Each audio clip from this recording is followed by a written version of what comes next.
raised in New York, this the concrete jungle. Might have a couple rumbles, dreams shatter and crumble.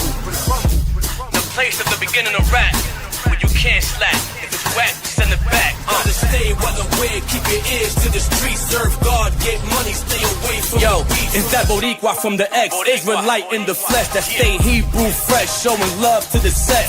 Real soldiers is staying strapped, wicked men is getting clapped. The rotten apples, where it's at? Undercover sitting trapped. The YNs is wildin', they stealing Hellcats. Take it for a spin around the block and might give it back. Nothing to glorify, I'm just stating facts. If it was up to me, guarantee we'll stop all of that. Create the military mindset that's needed to keep from being defeated. Having Edomites bleeding. We do the work in the streets, in and out of season. Crime rate decreasing, Israelites be the reason. It's hood love for real, I ain't going to jail. I got money to get, and it's the Lord I fear.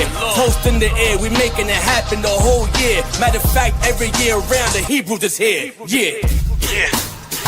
Drag Dash. Back on them. You heard? Born and raised in New York, this the concrete jungle. Might have a couple rumbles, dreams shatter and crumble. PX Pearl, you know what it is. Huh? I'm Terry Son. Gotta stay well aware, keep your ears to the streets. Serve God, get money, stay away from the beef. Revelation 21:12 told me the kingdom's only built for the 12. We the main reasons why them niggas built the jails.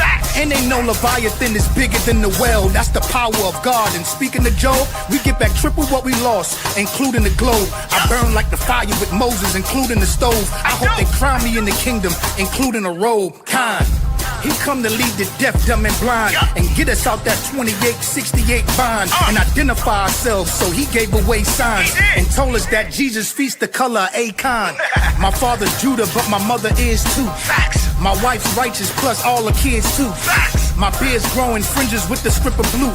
Now it's time to get the word to my niggas too. Born and raised in New York, this the concrete jungle. Might have a couple rumbles, dreams shatter and crumble. Gotta stay well aware, keep your ears to the streets. Serve God, get money, stay away from the beef. Born and raised in New York, this the concrete jungle. Might have a couple rumbles, dreams shatter and crumble. Gotta stay well aware, keep your ears to the streets. Serve God, get money, stay away from the beef. Yeah. Ephraim and Judah, you know what it is. Kum Yashala. Yeah, we out.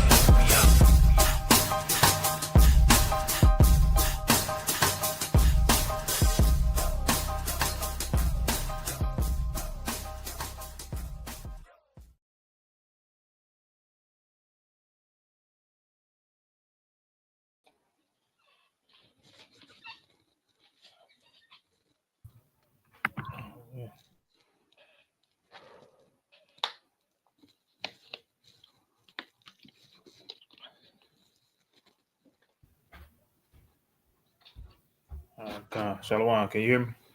I hear you. All praises, man. All praises again. Love the Sabbath, man. Ain't never lied. Yeah, man. Best day of the week, and we get at minimum 4 a month. So, hey, all praises, man. I ain't got to worry about nothing except doing the Most High's work. And meditating on his laws and commandments. So just starting by give all honor, glory, and praises to the Most High Yahweh by way of his son Yahweh Shai. His brother Debat. Back with y'all, brothers. Bringing y'all bringing out another lesson, man. So hopefully it's edifying, right? So my God, you can go ahead, King. Khan Shalom, everybody. Happy Shabbat. We here again. You know, like the brother said, hey, man, it's nothing like the Sabbath. And there's nowhere, no better place where I'd rather be is relaxing on the Sabbath and doing the Most High will. You know, this is his will for the day, that we can relax. We can get our unwind, take our time, get past the week that we just came out of, that we wrestle with. So, hey, it's a beautiful time always for the Most High. And hope it is edifying. You know, I definitely want to go into what we see on a daily basis and related in the Bible, right? Because the name of the topic is called Oppression Makes a Wise Man Mad, right? So I'm going to pull up my screen real quick. I'm going to bring something out real quick, and I'm going to go over the cover of the sheet that we were looking at. So just give me a minute. Just bear with me. Let me see something. Let me pull this up real quick. Okay. All right, just bear with me. I'm going to pull this up, and I want to talk about this, what we got going on here. All right, so let me see. I'm going to share my screen. Is it on stage, the bot? Okay. All right, cool. I'm going to blow it up a little bit. All right, so oppression makes a wise man mad. And the reason why this topic is so important, because our people is definitely lost in the trouble that we are in on a daily basis, right? So we think all these things that was going around us in our neighborhoods is all fun and games, right? We all think it's a joke, right? We never take nothing serious as Israelites, right? So I'm gonna even start with the photo with the young brother right here, right? So we know what he's doing. It shows they shooting a gun in the air, right? So we see that or hear that commonly in our neighborhoods, right? And you know he's not shooting for a warning, really. You know what I'm saying? It's really, hey, I'm about to rob you or I'm about to kill you, right? And while the midst of the crime is going on, you got people not taking it serious, brothers playing rolling dice, right? Is out there rolling dice, having fun, trying to make money, you know, really robbing one another with their money. Don't really care the conditions of the other one's household. If they can break your pockets, they'll break your pockets. And if you want your money back, they'll fight you or try to kill you, right? So then you also got the women, the loud women, ready to party, ready to hit the club, glorifying, right? The violence, right? They love the ratchetness, they love the loudness. You know, this is part of our bad community, right? And then you got the fancy car back here, right? In the bad neighborhood, right? This car probably costs more than their own apartment that they pay a month or their house, right? Whatever they at, right? Because we like to show off and show glamorous things to the world to attract women like this, right? You know, then you got the crowd that's not doing anything, just partying, just sitting around doing nothing at the liquor store, right? You always got a liquor store in our neighborhoods. And then you got the background with the church, right? Because in our neighborhoods, you're going to have a church or a liquor store very close together. And you got the police, the yellow tape, right? Because there's a lot of crime that goes in our neighborhood. Then after the crime is over with, this is where we start marching. Right? We always trying to find some way to march to find justice. And there's never no peace. And there's never no justice for us. Because of the fact that our people don't want to keep the commandments. Right? When we don't keep commandments, we're not going to get justice and no peace. Right? Give me Proverbs 29 and 18. First, let me give me Wisdom of Solomon 7-7. Not Wisdom of Solomon 7-7, but Ecclesiastes 7-7. Okay. I'm gonna exit out of the screen. But no, I'm gonna leave it on here for a second. Just bring that out. All right. It's the book of Ecclesiastes, chapter 7, starting at verse number 7. Surely oppression maketh a wise man mad, and a gift destroyeth the heart. Surely, right? That's for sure. Oppression make a wise man mad. When you in this truth and you see this picture right there, that should piss you off, because that's common in our neighborhood, right? This is called oppression, right? This is not, we look at this as like our people are lost, but on the daily with people that don't have God's commandments, they look at it as nothing wrong with it. It's all good in the hood, right? And it says, and a gift destroyeth the heart, right? You know, hey, every time when Esau send his income tax money to you, which is really your money, you know, you really think that he's doing something for you. No, he's giving you money that he took from you before, and not even all of it. You know what I'm saying? And we get so happy when tax season comes, and we have no way and know how to use it and spend it. We go right into foolish things and start buying foolish things, right? Because we don't think about the next day. We think about what's happening today, right? We're today people, which the Bible says worry about today's because you're not promised tomorrow. But we never think like that for the future. We think about the present time and I got to live for it, right? And we're not even living right, right? So give me Proverbs 29 and 18. All right, it's the book of Proverbs, chapter 29, starting at verse 18. Where there is no vision, the people perish. When there's no vision, meaning when there's no leaders around, right? Because you got to have leaders to help bring out the vision, right? The people just perish away, right? People just start doing what they want to do. Go ahead. But he that keepeth the law, happy is he. Right. So he that keepeth the law, happy are we, right? Because we know that the laws is our safe haven. It's our guidance and our protection, right? It's everything to us, right? But the people like that, that's nothing, right? Who cares about the law? That's what they think, right? I am the law and I am above the law, right? But that's why our people get gunned down and go to jail because they don't even obey the law that God has given them or the law that the world has put upon them. You know what I'm saying? So God is the one that stated these things, right? God said, obey the land of the law of the land, right? We're supposed to obey that, right? Not in the wickedness of how they push the agendas of homosexuals and stuff like that, but you know, the law of the land that we're supposed to obey also, it helps us, keeps us out of trouble. That's why the Most High said it. So we can stay away from our enemies, right? All right, so now let's start at Genesis 12, 1 and 2 real quick. Let me exit the screen. Let's go to Genesis 12, 1 and 2. All right, we're going to go into Abraham, right? We're going to start from the beginning. Okay, so it's the book of Genesis, chapter 12, starting at verse 1. Now the Lord had said unto Abram, get thee out of thy country, and from thy kindred, and from thy father's house, unto a land that I will shew thee.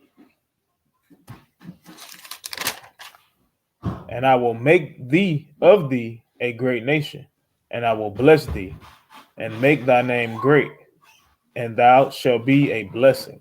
Right. So God made a promise to Abraham and said, get out of that wicked land that you at with your father. Remove from that land and come to a place where I'm going to lead you to, and I'm going to make you a great nation in that land, right? So let's say per se, right? We don't know what was going to be the purpose of going in that land. Let's say we didn't know that, right? We just go into this land, God telling Abraham to do something, but Abraham is moving by faith. You know what I'm saying? He's not even second guessing and say, well, I got to leave my father. I got to leave my family here just to go out here. He didn't second guess it. He walked on faith and believed that God had a true promise and blessing for him. So he relied on that. And by him being obedient to that, right, this will also leads into what we would have been doing if we've been a great nation. So let me get Leviticus 26, right? We're going to show you some things what God was going to bring to the Israelites as a great nation. What was the blessings, right? So let me get Leviticus 26, and we're going to start at verse 3. Start at verse 3. Okay. It's the book of Leviticus, chapter 26, verse number 3. If ye walk in my statutes and keep my commandments and do them, then I will give you rain in due season, and the land shall yield her increase, and the trees of the field shall yield their fruit. Right. So this is all about your crops and farming. So the Most High said, if you kept my commandments and this land that I'm going to give you, you're going to have your own food, right?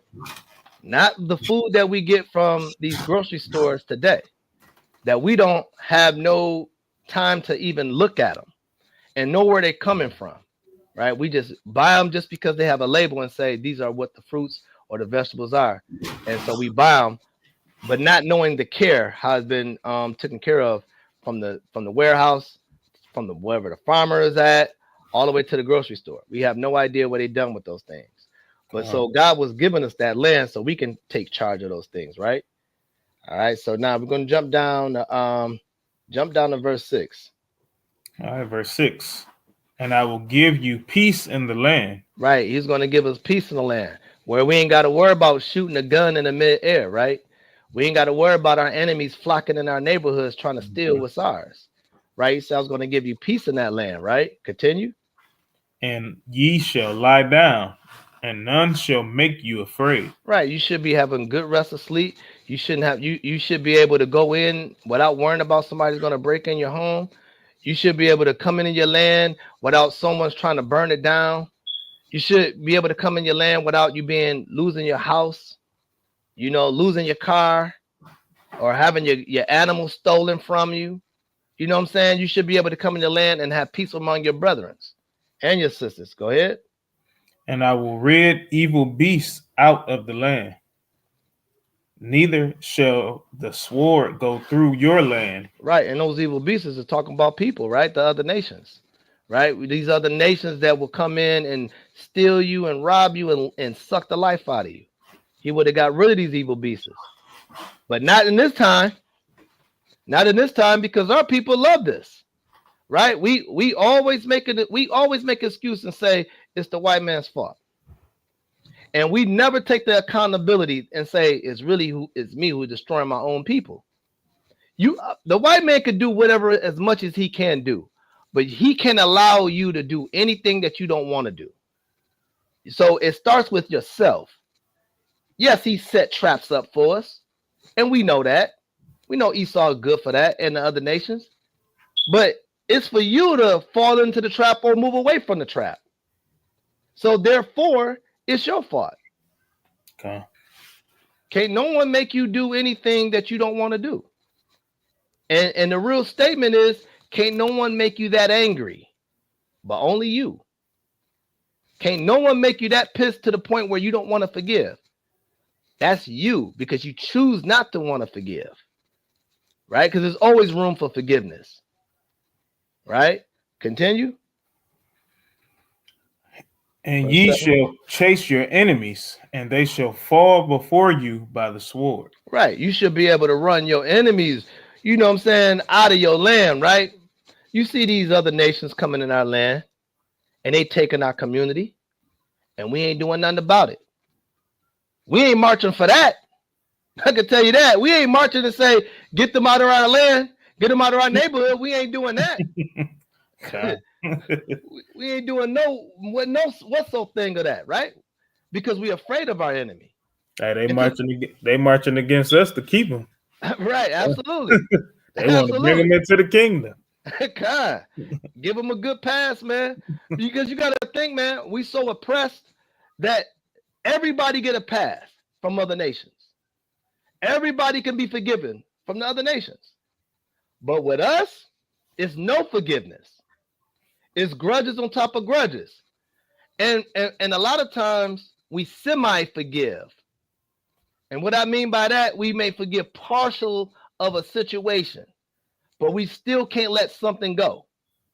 Right? Because you got sometimes when men are beefing or whatever, it can be like, man, my man owe me some money. I'll let it ride. But I'm pissed because it's the principle. Like, what? I thought you let it ride.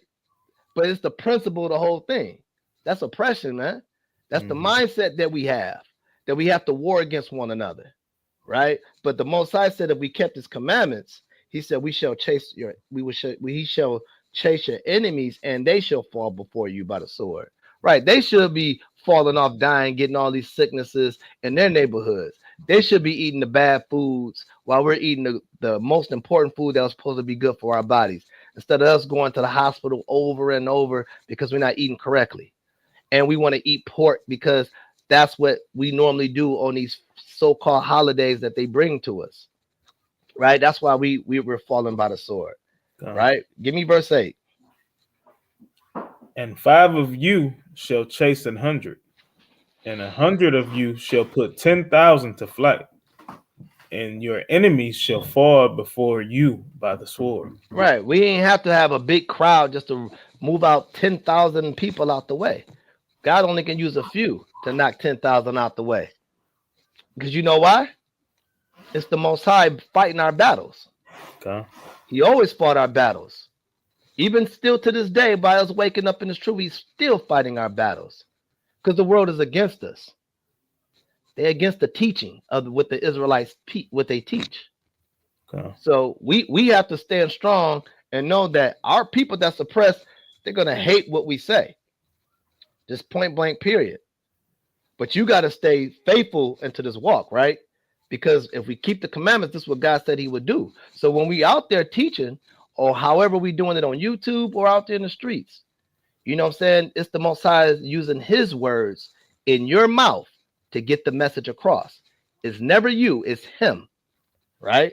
So now let me get Genesis 15, right? We're going to go to Genesis 15, give me verses 12 through 14, right? So now we're about to go into what Abraham's dream was, right? All right, Con. This is the book of Genesis, chapter 15, starting at verse 12. And when the sun was going down, a deep sleep fell upon Abram, and lo, an horror of great darkness fell upon him. And he said unto Abram, know of a surety that thy seed shall be a stranger in a land that is not theirs, and shall serve them, and they shall afflict them 400 years.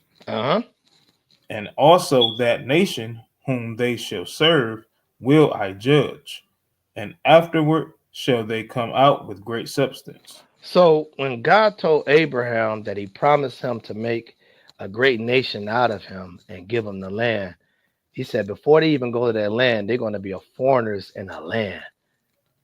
And what that means is they're going to be people that's not the same people in that land, that doesn't recognize of the same bloodline. So these are called strangers, right?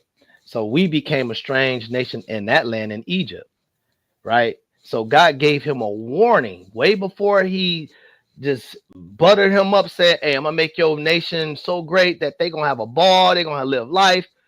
But He also told him the bad side. He had to give him the bad side, being real with Abraham. Like, hey, your people go into slavery for 400 years, right?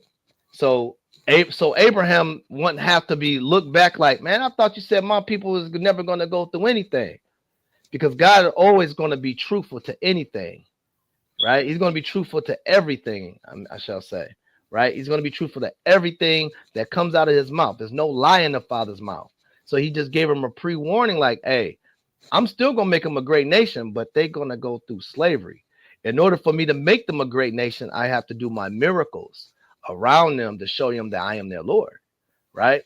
So what I want to do, I'm going to show a couple videos, right, to show what could Abraham see in his dream, right? In that dream, we know at the time he's talking about in Egypt, right? This is when he was in Egypt. But this is what I want to get into.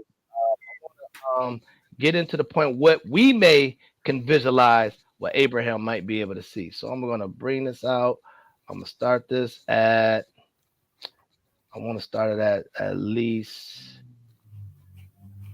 this. I'm gonna start it at 2:37. I'm gonna pause it right here. I'm gonna put it on the screen.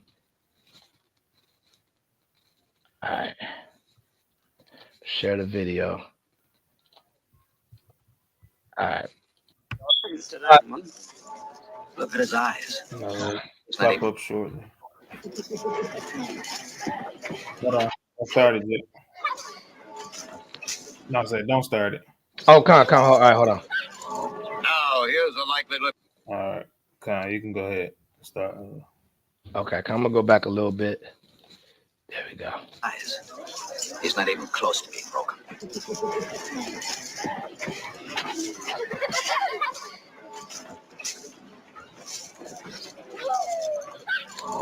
This movie is called Roots, right? So I know a lot of us seen that back in the days, but we're just showing you that how the Bible has always been real with us, right? So let's go ahead and play it. Now, here's a likely looking hand, a prime young buck, just picked from the trees. bright as a monkey.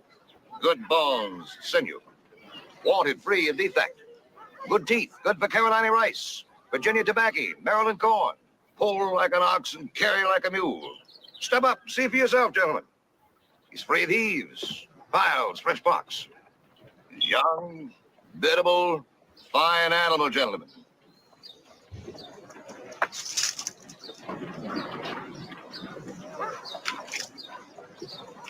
Right. So these wicked Edomites, what they'll do, they want to make sure your mouth, your teeth is all there. You know what I'm saying? It just shows that you're well taken care of. Right. That's what they definitely was checking the teeth and everything for, making sure that you took care of everything in your mouth. Right. So they want to make sure they got a right kind of slave. Right. Go ahead. It's just the same thing like how they do a dog. When you get a dog and you know, a lot of times if the dog is, you know, really being bought from the shelter, you know, you want to make sure the dog has all his teeth. So they using this like how they would check an animal mouth, right? So they looked at us as animals, right? Hey, before you started back, this is literally the NFL Combine. Right? Hey, I got that coming up, bro. I got that coming up. Go ahead. Go ahead. No, but speak on it though. Go ahead. You good. You good. We good. Go ahead. Okay.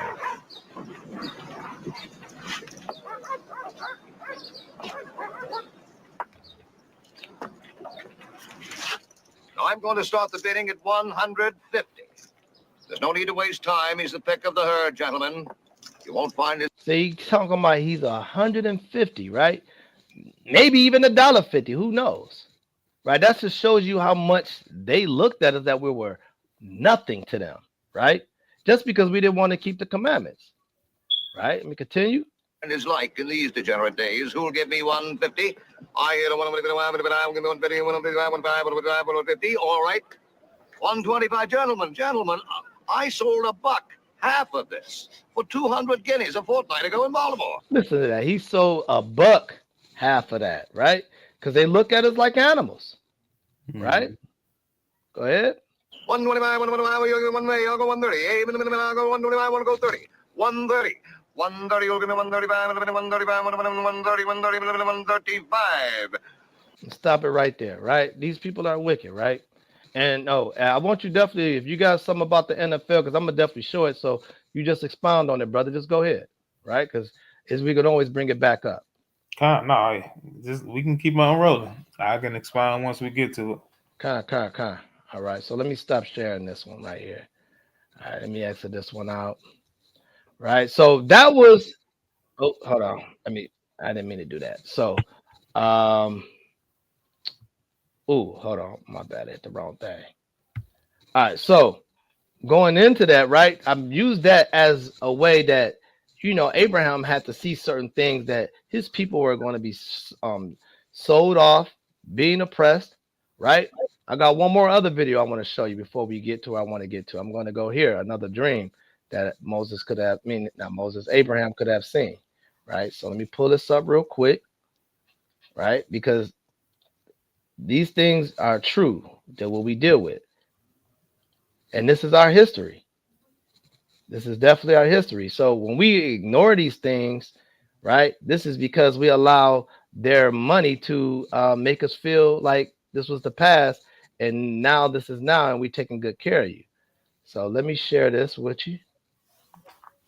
Pull this on here, man. I keep hitting the wrong button, bro. My bad. No, you good.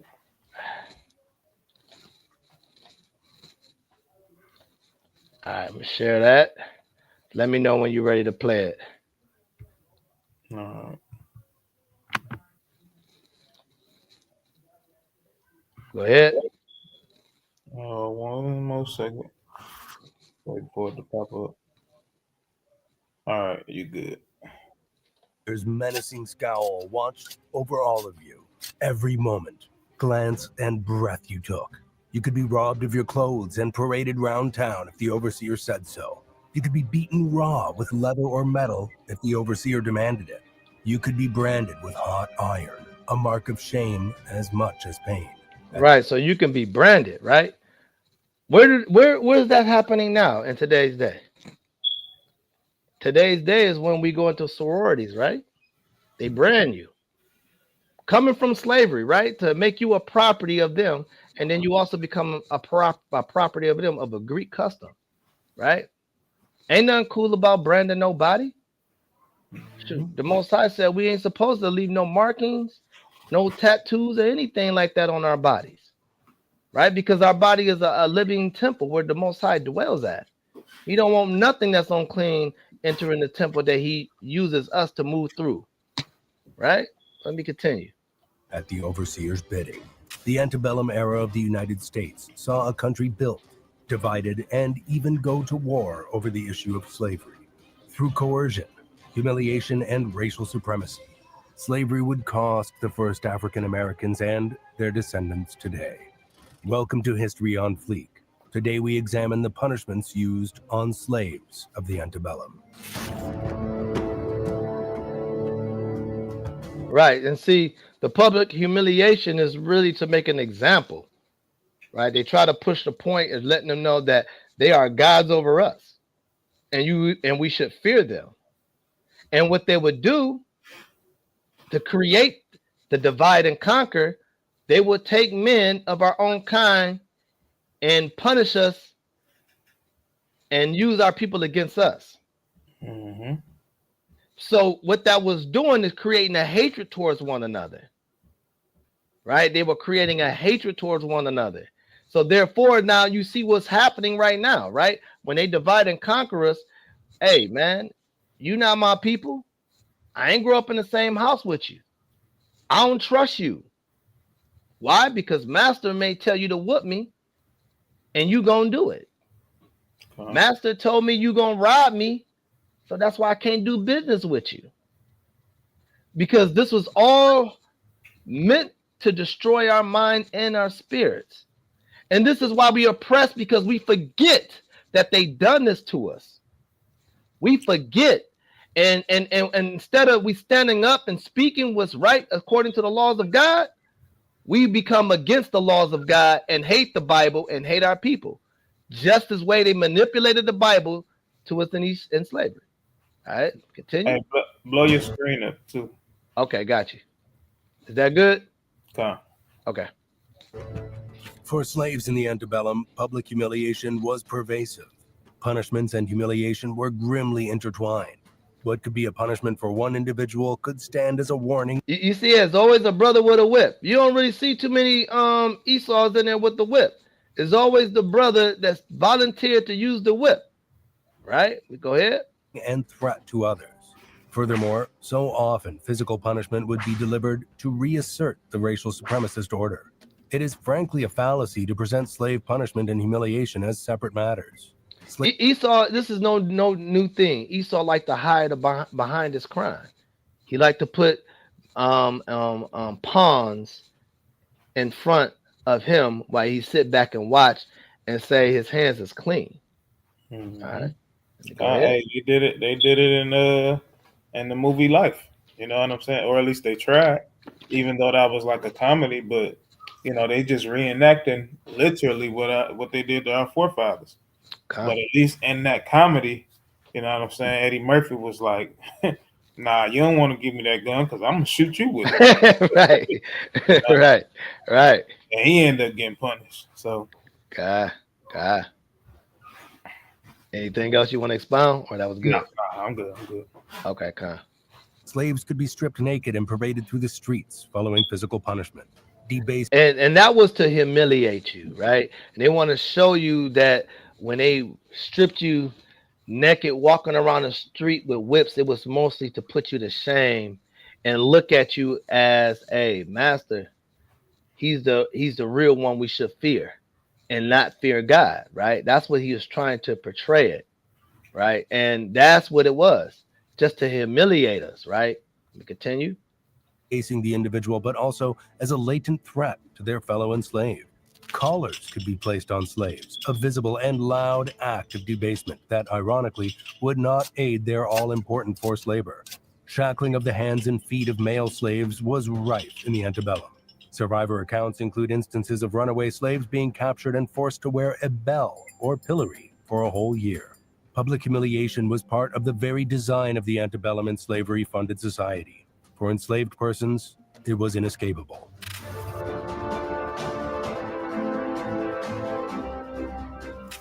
From the earliest days of the 13 British colonies, starting in 1526. Commercial. Salakia. Let me let that get out of there. Chattel slavery was practiced in what would become the United States of America. Slavery of Africans and African Americans would take hold in large from the 1600s until the end of the Civil War in 1865. Across this period, slavery was a legally sanctioned practice with enslaved persons considered property. When the United States Constitution was drafted in 1789, the term slavery was not used, but the 3/5 Compromise provided slave owners with excessive political power, enlarging powers in many Southern legislatures. I'm going to stop it right there because we get the picture, right? I want you to know when they said that they were 3/5 of the people, right?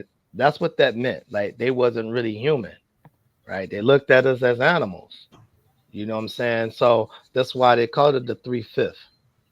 And then when you see when they had the bells, right? They had the bells around their neck. It was to jingle when they took off running or moving. They can hear them, right? So they already had a conscious sake to destroy us, right? Let me pause that real quick. So let me get back to the next situation, right? So that's what I believe, that you have to understand the idea of Abraham's dream, right? This is what we're seeing in reality now. Back then, let's take it back. That's our vision also, because we don't remember we were living in that time. But we see now totally different, that the all stakes is the same. It's just that we don't have chains, bells, and they're not whipping on our back. But they're spiritually destroying us. So it's nothing new what they've been doing. Right? So hey, grab numbers for me. Numbers 12. I got you. What verse? I think it's verse 6. Let me see. Let me get there. Okay. Yeah, number 6. All right. This is the book of Numbers, chapter 12 and verse 6. And he said, "Hear now my words. If there be a prophet among you, I, the Lord, will make myself known unto him in a vision, and will speak unto him in a dream." All right. So like he said, we see these things now too, right? It could be something that's before our very eyes, something that we see on TV, right? Something that the Most High put in our minds. Like we just get to staring off in space, you know what I'm saying? But you visualizing something, right? And you sleep, right? A lot of us then had dreams of what we may thought of it being, the end of the world or Judgment Day. We had these kind of dreams. Now, like Sirach says, we not supposed to regard them per se, but you pay attention to it.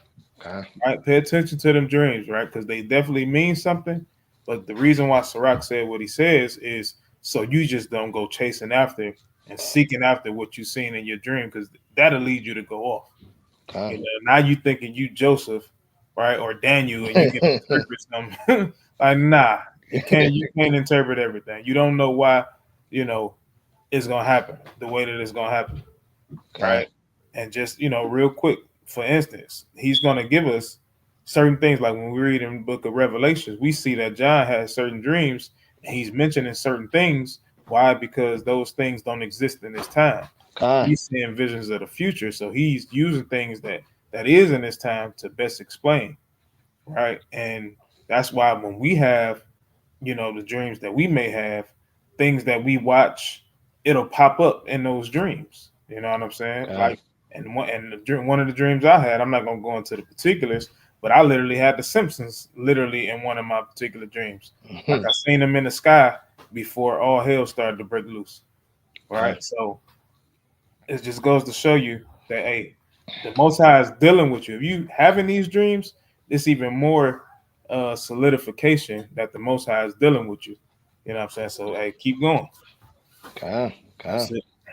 Well said. For sure, man. Because we so oppressed that we don't see these things right in front of our face. So we don't see that we are in today's modern day slave, right? We think that we cool because some of our people are making good money on the earth, right? So they kind of feel it passed them. They exempt from this thing, right? Right. So let me also show you another vision, right, that he gave to Jeremiah, right? Well, it's not even really a vision, it was prophesied this was going to happen. Give me Jeremiah 6. Give me Jeremiah 6, chapter 6 and verse 5, right? Okay. And that also, when you think about the video we just seen, this is kind of what Jeremiah is really speaking in. These are double prophecies, right? Jeremiah is speaking at the time for Babylon to come and get the people. And this is also, this is modern day Babylon also. So this is what he was looking at, right? Well, he was told to tell the people. All right, it's the book of Jeremiah, chapter 6 and verse 5. Arise and let us go by night, and let us destroy her palaces. Right? And we're the palaces, right? Because we're the rulers of the earth, right? Continue. For thus hath the Lord of hosts said, hew ye down trees, and cast a mount against Jerusalem. This is the city to be visited. She is wholly oppressed in the midst of her. Right. The Most High said we are wholly oppressed, right? So when you say you're not oppressed, you don't understand what oppression is, because it should make you mad. Continue. As a fountain casteth out her waters, so she casteth out her wickedness. Violence and spoil is heard in her. Before me continually is grief and wounds. Right. It's always grief and wounds. We always got our head down. We always sad about something. We always losing a loved one. We always robbing and stealing from one another. This is grief and wounds right here. Continue. Be thou instructed, O Jerusalem, lest my soul depart from thee. Right. That's the most like what the Most High said, that he's gonna return to his place. Right. He's been giving us opportunity to come back to him, but we won't. But go ahead. Lest I make thee desolate and a land not inhabited. Hey, he warned you that he was going to do it if you didn't turn back to him. And he did. That's why you can't say God's word ain't true. He left us hanging out here to a people that really hate us. You seen the videos, what they did, man. That's showing you right there how he left us. You can't say, like, how can a God leave us hanging like that and let us go through slavery like that? When you read your Bible, he's telling you that he was going to do that. When you read Deuteronomy 28, he told you he was going to do that if we didn't keep the commandments. He just told you right here that he was going to do that, right? That's why we got to know this Bible is talking about us, because we are left hanging out here with our oppressors ruling over us.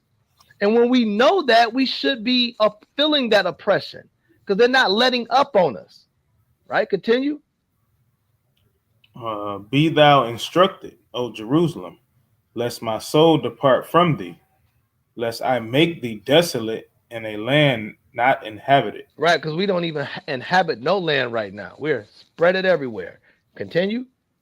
Thus saith the Lord of hosts, they shall thoroughly glean the remnant of Israel as a vine. Right, they're going to pick you out, weed you out, kill you off like a vine, like you picking your grapes and everything, right? You're picking all your grapes, and when you pick all your grapes, you're left with an empty vine, or something left, nothing at all. Continue. Turn back thy hand as a grape gatherer into the baskets. Right, because you're the one supposed to be growing the vines, right? So we the ones supposed to be having these other nations in charge, right? Continue. To whom shall I speak and give warning that they may hear? Behold, their ear is uncircumcised. Right, they hard-headed, they deaf, they don't want to listen, right? Go ahead. And they cannot hearken. Behold, the word of the Lord is unto them a reproach. They have no delight in it. Right. We tell our people that, hey, the Bible is not written from another nation. It's talking about us. Man, they have no delight of hearing it. We have to tell our people that we are enslaved still. They have no delight in hearing that. Right? They don't want to hear that. Continue. Therefore, I am full of the fury of the Lord. I am weary with holding in.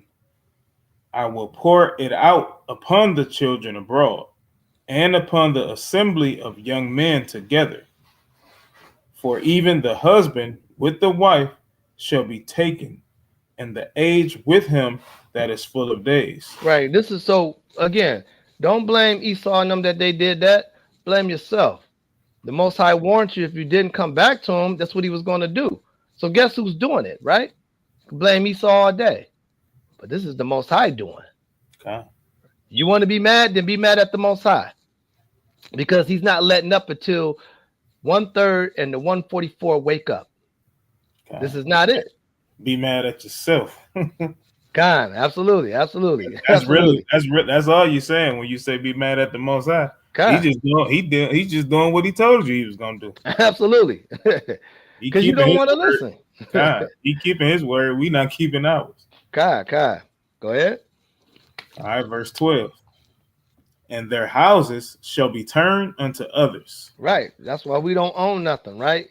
You know, you got the Fannie Mae programs, you know what I'm saying? You got all these other programs that has nothing to do with us that we have to go through them just to get houses. And guess what? If we don't pay it, the banks takes it right back. Okay. Right? So this is exactly what he said. Go ahead. With their fields and wives together. Right. They can also take your wife away from you too. Right? They can separate you with going through divorce and all that, etc. They can make you and your wife clash heads, man. You know what I'm saying? Make you not be a family again. Make you pay child support. Continue. For I will stretch out my hand upon the inhabitants of the land, said the Lord. For from the least of them, even unto the greatest of them, everyone is given to covetousness. And from the prophet, even unto the priest, everyone dealeth falsely. Okay, continue. They have healed also the hurt of the daughter of my people slightly, saying, peace, peace, when there is no peace. That's all they say, right? Just when we say like, hey, what about when we was enslaved? Oh, no, that was a long time ago. Mm-hmm. We don't want to talk about that, man. We're working on being together right now. This is what the Bible's saying, peace, peace. And there's never been no peace. Soon as we shake hands with peace, next day we hear it's a police gun shooting another innocent black man. Okay. And then guess what we doing? We out there marching again. And then they're going to say, peace, peace. We with you. We're going to march with you. We feel your pain. And it's all a gimmick. All right, continue. Verse 15. Were they ashamed when they had committed abomination? Nah, they weren't ashamed when they committed abomination. Everything was cool. Just like now, when God is warning us to tell the people that he's going to destroy this place, hey, we weren't ashamed of that. We were all like, man, I'm gonna live life to the fullest, bro. You can't tell me nothing, dog. I'm gonna die anyway, and I'm gonna go to hell. I already know I'm going to hell, right? How people brag about going to hell like it's a cool thing. Like, man, this is gonna be where you can wear your Timbs at, where you can go ahead and wear your J's, man. You can hoop down there. You know what I'm saying? You can go ahead and roll your dice all day, and they don't care. That's what they think hell is. Hey, and not even knowing they in hell right now. Hey, because that's what they doing right now. They doing everything you just named, right? Everything that's in that thumbnail, the picture that you was showing, right? With the dude holding the gun, you know what I'm saying? The dude sitting there shooting dice, you know what I'm saying? But let me keep going on this. God. Right. Let me start verse 15 over. It says, were they ashamed when they had committed abomination? Nay, they were not at all ashamed. Not at all. Not even almost. Not at all. Go ahead. Neither could they blush. Therefore, they shall fall among them that fall. At the time that I visit them, they shall be cast down, saith the Lord. When he visits you in the time of your deathbed, right? That's what he's talking about, right? So now we're going to go to Exodus chapter 1, right? We're going to go into the time where we went into slavery, right?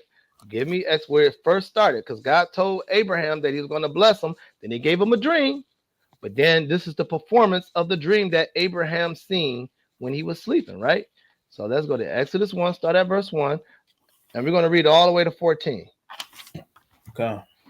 It's the book of Exodus, chapter 1, starting at verse number 1. Now these are the names of the children of Israel, which came into Egypt, Every man and his household came with Jacob. That's lucky. Verse 2. Reuben, Simeon, Levi, and Judah, Issachar, Zebulun, and Benjamin, Dan and Naphtali, Gad and Asher, and all the souls that came out of the loins of Jacob were 70 souls. For Joseph was in Egypt already. Mhm. And Joseph died, and all his brethren, and all that generation. And the children of Israel were fruitful and increased abundantly and multiplied and waxed exceeding mighty, and the land was filled with them. Now there arose up a new king over Egypt, which knew not Joseph. And he said unto his people, Behold, the people of the children of Israel are more and mightier than we. Come on, let us deal wisely with them, lest they multiply. And it come to pass that when there falleth out any war, they join also unto our enemies and fight against us, and so get them up out of the land. All right, we're gonna precept that. Let's find out how they was gonna deal with them and deal wisely with them. Give me Psalms 83 real quick. Right, that's gonna show you how wisely they dealt with us. Right, even still to this moment, how they dealt wise with us. Right, so I'm on Psalms 83, and I want to start at verse 2. It's the book of Psalms, chapter 83, verse 2. For lo, thine enemies make a tumult, and they that hate thee have lifted up the head. You might ask, like, I ain't never heard our enemy in the streets making a tumult about us. They don't do that, man. They love us, man. They be minding their own business. They be in these hidden meetings, which you don't know about, brother. Mm-hmm. They making all kind of loudness and tumults of how they're going to destroy us, right? That's been happening back then. It's happening now, right? Oh. Every weapon that they're programming to do is really to destroy us. Yeah. That's all it is. The weapon is formed against us, but guess what? The Bible says when we keep in the truth, there's no weapon formed against us, right? Ain't nothing that they devices can do destroy us as long as we keep the commandments. Continue. They have taken crafty counsel against thy people. That's what they were. That's exactly what the Pharaoh was doing a crafty counsel. He didn't tell the Israelites what he was trying to do. Said, man, look at these mighty people, man. It's a lot of them, man. Hey, this is what I'm going to do. I'm going to separate y'all. He didn't say that. He said amongst his men, right? He had a secret meeting about the Israelites, that it was so many of us and so great of us that he had to deal with us wisely of, man, like, hey, we have to find a way to break their necks and obey and give in to our ways and follow us. And then we make good with them, pay them a little bit of good money, you know what I'm saying? Make them feel like they're a part of something so they don't go to war with us when it's time to go to war. Mm-hmm. That's all it was doing, right? Because this is oppression. Not even realize the enemy was starting to build oppression against God's people. And you seen down the line in the Bible where we didn't even look that it was oppressed. We wanted to go back to Egypt. Mm-hmm. Continue, bro. Hey, and that's exactly what they do today. You know what I'm saying? That's why the scripture in Ecclesiastes say that the gift destroyed the heart. Because what do they do to the veterans, right? If they complete whatever their term is, let's just say 8 years, 12 years, they complete that, they come home with benefits, right? They definitely still treat them like trash, you know what I'm saying? But they still give them something. Then they give them discounts everywhere. Almost any restaurant you go to, almost any phone company that you deal with, they always give you these quote unquote military discounts. That's the gift that destroys the heart. Because when you come back from war, the society is completely changed. Now, what they give, it don't match what your bills is gonna be. Your health insurance, and you ain't got that top-notch health insurance, because that's the only people that they care about. This is why I hate my wife. Definitely know I hate going to the doctor, because I know all they're gonna do is feed me a bunch of garbage. Why? Because I ain't got that top-notch health insurance. You know what I'm saying? They never know what's wrong with us. right? But they can heal Magic Johnson. Look how long he been living with what he got. Why? Because he got money. He got that top-notch health insurance. They know exactly what's wrong with him. They know exactly what to do. Right, They know absolutely. exactly how to preserve his life. But with us, go to in the inner city, go to that. Hey, we don't know what's wrong with you, so hey, take this medicine. And then it jack you up some more. All right, well, take this one with it. All right, well, take this one to help the first medicine that I gave you. Like, come on, bro. And each medicine is destroying one part of the body, but supposed to take care of the other portion. Wicked, man. Wicked. Can't trust your enemy with our medicine that we supposed to be knowing about. We supposed to be knowing this, right? But this shows you how the Most High whooped on us, man. We rely on them to tell us about our health. Crazy. Man, go ahead, go back to no, go ahead, finish that off. Go ahead. All right. This is Psalms 83 and verse 3. They have taken crafty counsel against thy people and consulted against thy hidden ones. Right. We are the hidden ones, right? We don't never know what's going on. And you know why you're the hidden ones? It's because they put you on the face of a computer screen or a TV screen to distract you with foolishness on the internet and on TV. That's why you're hidden and knowing what anything is going on. That's the crafty counsel, but they can make laptops and computers and TVs and phones so you can be distracted out of it, and you think that's a gift. I got me a cell phone. I got the new iPhone 16, the new Galaxy phone. It takes great pictures and it surfs really quick, right? They made the internet go fast so you can get to there real quick. So they can, about as fast as you can get to the port before you start thinking about something important, that thing on the internet will come on so quick so you can forget what's important. Yep. All right, go ahead. And let me finish. And they also gave us crafty counsels by giving us Christianity, right? Christianity is a crafty counsel, right? Let me see some. I think I put it up here, right? Let me see if I put it up here. I don't know if I did. Yeah, I did. I want to show you that this was made up, right? Let me share my screen with that. You can pull that up real quick, brother. I just went into this the Google thing, and we'll read it from here, where it says, yes, Christianity was presented and adopted by... Oh, it didn't pull up yet? Yeah, we good now. Okay, Khan. It says, yes, Christianity was presented and adopted by slaves, often on their own terms, but also sometimes used to justify enslavement, right? Because what that means, they know how to do the Ephesians 6 type thing, right? They'll justify, say, slaves obey your masters, right? They would justify, say, it's written in the Bible, so that's what we're supposed to do. With a lack of understanding what that means, right? Really, what that's going into, what Paul was talking to the people of Ephesians, you always had leaders. Israel always had leaders over us. There was no such thing of one man walking by himself without a leader there. We always had someone to answer to.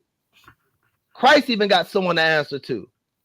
So we're mocking what the Father and the Son does because we all always had leaders over us. That's why we need each other, right? So we understand that when it said servants obey your masters, it's talking about your leaders, right? Just like whatever God put you in position in the camp, you are in charge of the flock. You a leader, right? So you got to have your congregation respect that. You got to respect you, because the Most High also will strike the congregation of those who in it that disrespect the leaders. You have to definitely have your respect to the elders and the leaders in there. But since we don't know that, that's why we walk around waving around, believing what we want to believe, because we don't need nobody. Nobody can tell me nothing. I know better. You judging me, so who do you think you are to judge me? Right? Because we lack sense of humor. We lack sense of confidence. We lack knowledge. Right? While enslaved holders sometimes use religious texts to argue for their right to enslave others, right? That's what they did in slavery, right? That's what the oppressors did. They manipulated the Bible to us, right? The slaves themselves found solace and meaning in the faith, which often evolved into a blend of Christian and African spiritual traditions. Right. That's what they did. Right. So understand that this is why our people are destroyed, believing that this is a white man's book, because they manipulated the Bible. But really, when you take the manipulation out and pick up the knowledge and understanding, now you know what it means. So let me stop sharing that. All right. I continue. That's the crafty counsel. All right. Go ahead.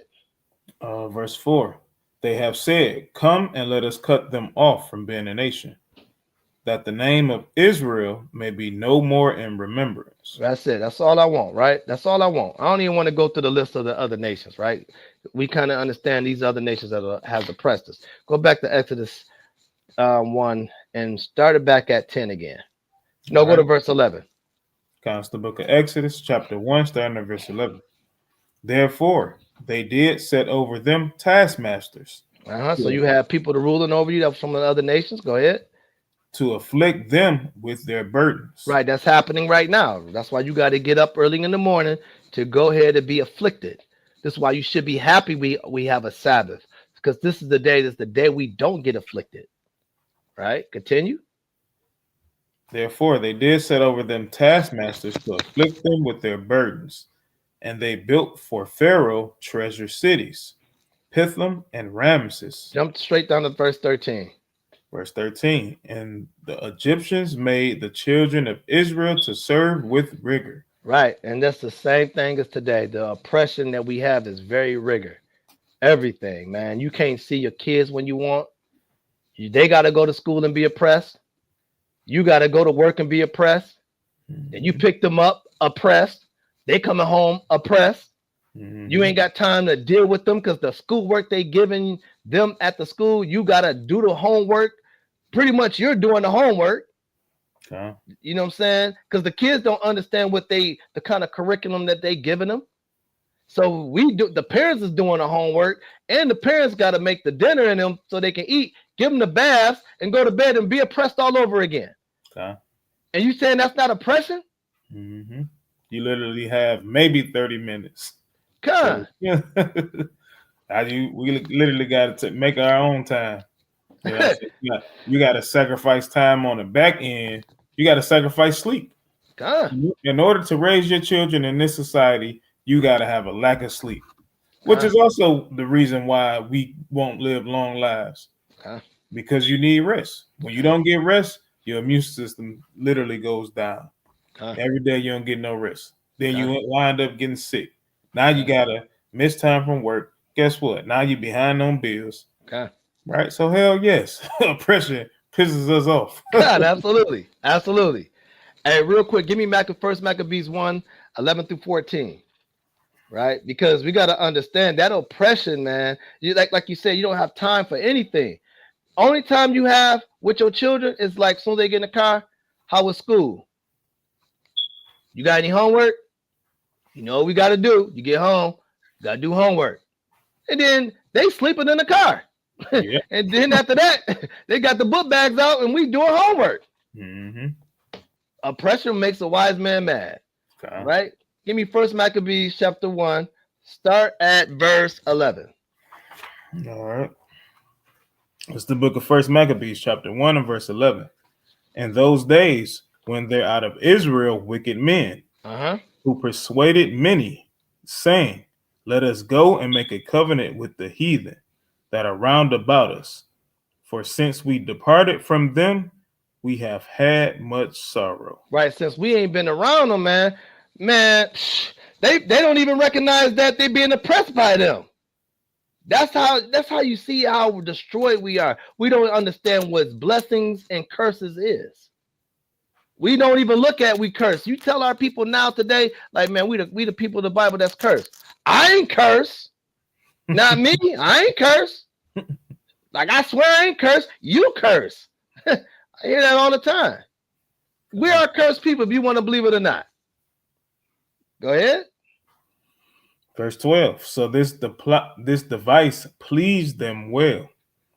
Then certain of the people were so for it herein that they went to the king who gave them license to do after the ordinances of the heathen. Whereupon they built a place of exercise at Jerusalem according to the customs of the heathen. All right. So now, like we brought about the NFL, right?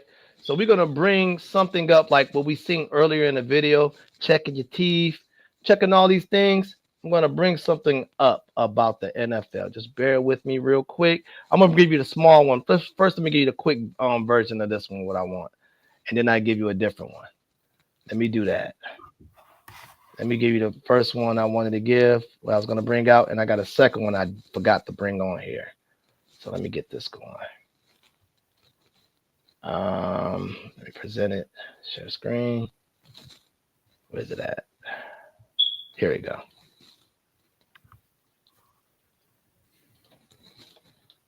You see it on there, the bot, or it ain't on there yet? No, it ain't there yet. Okay, it should be on there now. Okay, kind of. Just about 10 seconds, it should pop right up. Just let me know. All right, here we go. Okay, kind and selling process in the antebellum era, but the truth is that it's not even close. Let's compare them. In the NFL draft, I want you to hear what this saying. This is where you're showing that another man believed that this is not slavery, but we already seen what the video showed what's like slavery, right? Let me continue the video. Young athletes are selected based on their skills and abilities, and they have the power to negotiate their contracts. In the antebellum era, enslaved people had no say in their fate. They were treated as property and were bought and sold like cattle. NFL players are free to leave their team if they're unhappy or if they receive a better offer. Enslaved people and were often forcibly separated from their families. The NFL draft may have its flaws, but it's nothing like the brutal and dehumanizing process of buying and selling enslaved people. Let's leave the comparisons to the past where they belong and focus on building a future where all people are treated with dignity and respect. Bull crap. I don't want to listen to that no more. That's a bunch of lies. And you know it's a lie, especially when they say that. So you can leave when you want to. Well, let's just see. Look at what happened with Deshaun Watson. He wanted to leave. He left, right? Guess what they did? Hey, they sent a bunch of lawyers. They sent paid off a bunch of women, probably our sisters. And let them like, hey, say that he was misappropriated or misappropriated with you and a massage problem, right? He never got found guilty, but now guess what? He has to miss a whole year and a half of work, right? And he got to pay lawyer fees, right? So the new contract that he really got is probably half of what he really was supposed to get. Like, no, you cannot leave when you want to. You can't do nothing unless they tell you we're going to put this in your contract, which is only a select few players that had it. You know what I'm saying? Look at it's another situation where the basketball people that watch basketball were Bradley Beal. The Phoenix Suns don't even want him, even though he's under contract with them. But guess what? He's one of those ones. You can't just trade me anywhere unless I say yes. He has that no trade clause. Yeah, so it has to be in your contract. Otherwise, you got to do exactly what they say, right? Now, do you have to play? No. But guess what? They're going to be able to recoup some of that money from that contract. You know what I'm saying? So the dude whoever made that little short video, he don't know what he talking about. Hey, you know it's Esau. Esau, you know, and if it ain't Esau, it's one of our people that hangs out with Esau because they were blinded by foolery. Because he's so oppressed that he's blinded, thinking that oppression is a great thing to be in. You making all this money, why you mad? And you being ripped off. Yep. The owner making billions of dollars, you only making maybe about $1.2 million out of the billion he made. Come on, man. Let me get another one. I'm gonna show you another video. This is exactly the one I want to go more in detail about the NFL. All right, this is with the Colin Kaepernick thing. I'm gonna hit the share. Yeah, you gotta share your screen again. You could have just left it up there. Oh, for real? Okay. Yeah, you can leave anytime, like when you could just leave it up there until you all the way done sharing. Okay, you don't have to keep on adding it. All right, no problem. Yeah, I don't be knowing on the other end. All right, Yeah, so it don't like once you stop moving, it's gonna move and go how you go. So you don't have to not continue share to do that. do it no more. Let me know when you're ready. Are you ready? All right, here we go. So we're gonna look at this Colin Kaepernick thing. And one thing about Colin Kaepernick, hey, I appreciate what the movement he was trying to push, but understand this, it's very hypocritical at the same time too. The brother dogs the NFL, but then he wants to go back into the NFL. I'm kind of confused. I mean, He wanted to go back into captivity. yeah. Since we have left, let me read it again. Read it again. Let me read it again, man. So this is First Maccabees chapter 1, verse 11. It says, "In those days went there out of Israel wicked men, who persuaded many, saying, Let us go and make a covenant with the heathen that are round about us. For since we departed from them, we have had much sorrow." He like, I gotta go back. Right. Money get low. Master, let me back in. Man. Oh man. He's still trying. Yes, exactly. That's what I'm saying, man. I'm lost, man. I lost the words. We're gonna watch and see. He's on Inside Edition. They're talking about a while ago when he made this. He made a documentary on Netflix. We're gonna watch some of this stuff, right? And we're gonna watch the whole thing because we're gonna talk about how we looked at that other video earlier about how they treated us in slavery, right? Auction blocks, right? We're gonna watch how he breaks this down, how they treat you in the NFL combine. Let's finish watching it. His take a knee protests rocked the NFL, and now Colin Kaepernick's causing controversy with his new Netflix series in which he compares the way the NFL scouts for players to the slave trade. Here's Les Trent. Colin Kaepernick is at the center of a new controversy over this scene from his new Netflix series, Colin in Black and White. Actors playing prospective NFL players who dramatically turn into slaves headed to the auction block. Yep, the former NFL player compares the league's draft process to the slave auction block. The NFL Scouting Combine happens every February. Prospects for the NFL Draft attend a week of skill and endurance tests. At one stage, all players are weighed and measured wearing only shorts. Before they put you on the field, teams poke, prod, and examine you, searching for any defect that might affect your performance. No boundary respected, no dignity left intact. Look at this here. Come on, who wants this? The scene cuts back and forth between slave owners and coaches. On Fox News, a former NFL player slammed Kaepernick. Oh, it's always a coon. Look at guy. Hey, they set him up and put the flag in the back. The Great American Coon. Oh my gosh. Let's keep going. Process of someone living their dream, going to the National Football League, comparing that to slavery, it's gone overboard. See, man, a wise man will be mad at that. That's a foolish man right there. This ain't slavery. Ain't nothing wrong with that, man. How's you comparing that to slavery? Man, this white man gave me so much money and I'm on the news now. You a fool, man. This is the mindset that people have. Yep, and he got that mindset because, hey, if y'all stop playing football, I don't have a job no more. I don't have nothing to talk about. Right. Hey, Molly, I'm with you. I'm with you guys, man. This is despicable. Yeah. Brother, crazy, man. Let me keep going. Film's co-creator Ava DuVernay appeared on CBS Mornings. Co-anchor Nate Burleson, a former NFL player, weighed in. I remember going to pro days in the combine, sitting there with my shirt off and shorts, and them, seeing how big my hands were and how happy I was once I got on the scale. The difference is slavery was free labor. Now these young men and women who come from circumstances that might be harsh have a chance to reset financially. No. He had it right at one point, and he finished it off with the God. And when you when it boils all the way down, right, it's all free labor. Absolutely. Because guess what? it ain't nothing but a circular motion. You get that money, you giving it right back to them. Your house is aware on their land. Guess what? You got to have water in your house. Guess what? You got to have lights in your house. You got to have the stove, refrigerator. You got to have a phone. Ran by who? The same people that's giving it to you. So it's still all free labor. Because guess what they gave you back in slavery? They gave you a house, although it was a small one. Right? Only thing is that over time, guess what? The Most High always alleviates the oppression. Right? He makes it somewhat livable. Right? So it is no difference. It's still all free labor.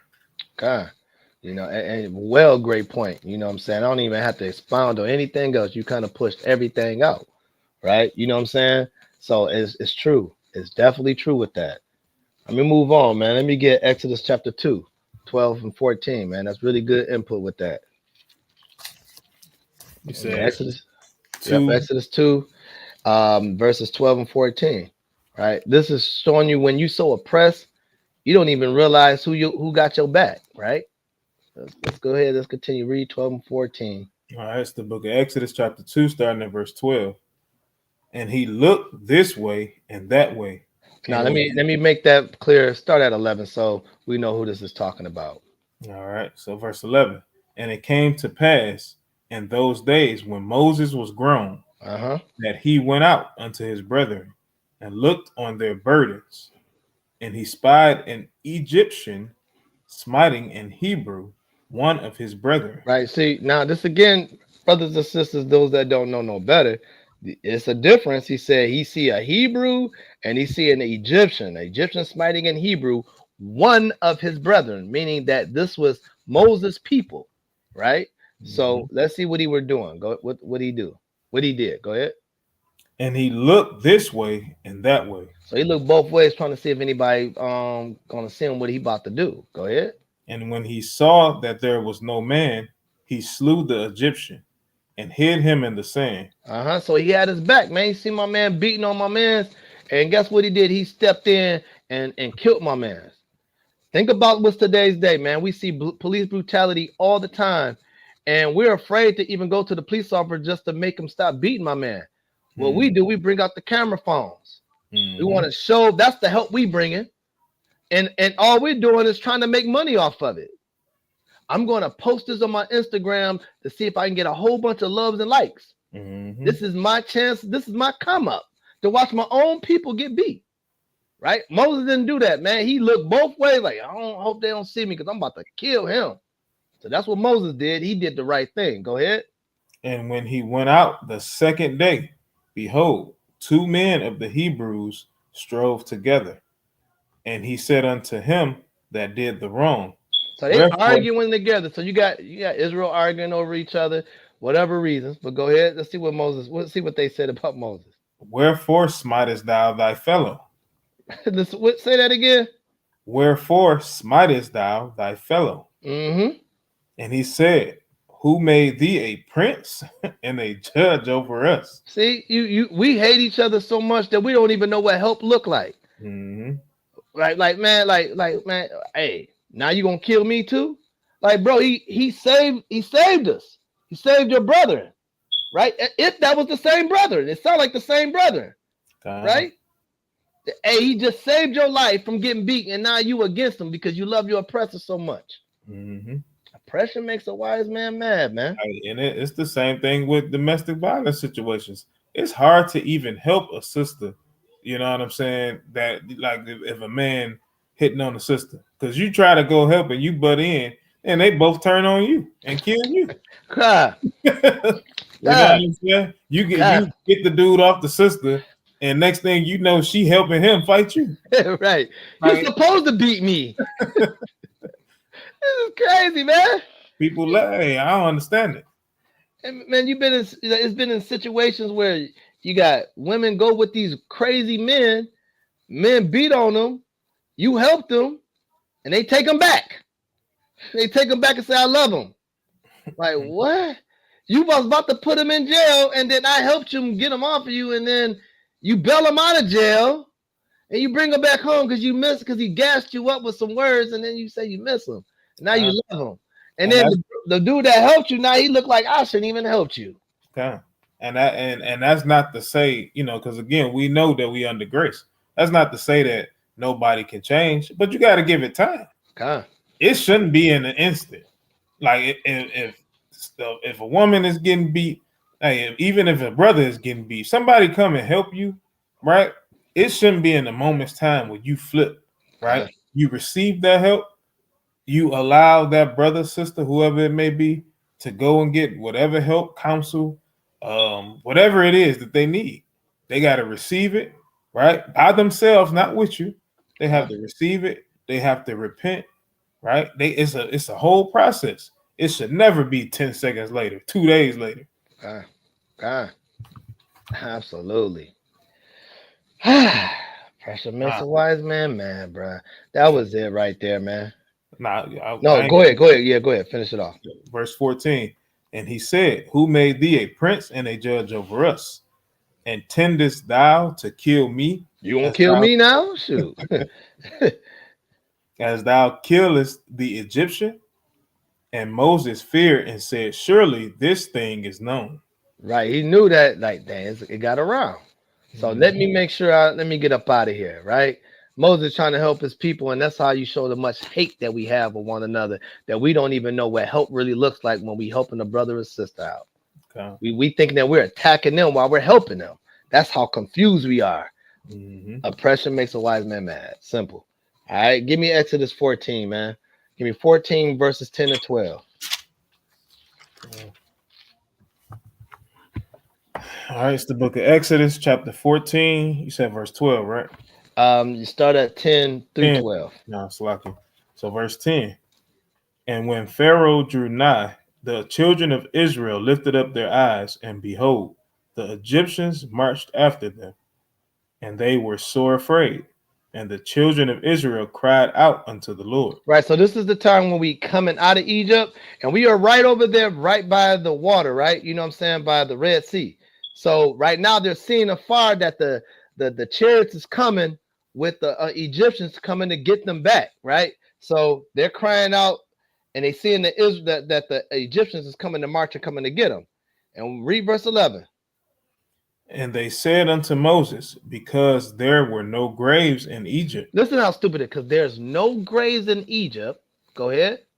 Hast thou taken us away to die in the wilderness? That don't even make sense. If I was Moses, I'm like, what are you talking about? That don't even make sense, bro. Like, what you mean? Is no graves in Egypt, and we sent you out here to die in the wilderness? We made it this far. How come you don't have patience and believe what just happened? Like, you got to understand what just miraculously just happened. We walked out of there. They showed that we had power. Okay. That God was showing his power and be like, hey, they not holding us back no more. They're afraid of us. They pushing us out. Let's go. Now that oppression start kicking in. Imagine walking through basically a sea of water that just divided up, and then still coming out and saying this. Our people, bro. Continue, bro. That oppression was, boy. I don't know. They might have had cocaine in Egypt, man. They had that magic. the Egyptian magic. That's for sure. Go ahead. It says, wherefore hast thou dealt thus with us to carry us forth out of Egypt? Is it not this the word that we did tell thee in Egypt, saying, let us alone, that we might serve the Egyptians? Go ahead. For it had been better for us to serve the Egyptians than that we should die in the wilderness. I beg to differ. I'd rather the Most High get me out of this place than to serve my oppressor.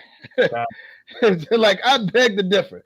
Like, I swear, man, like, don't get me wrong. I want to be here as long as I can with my family.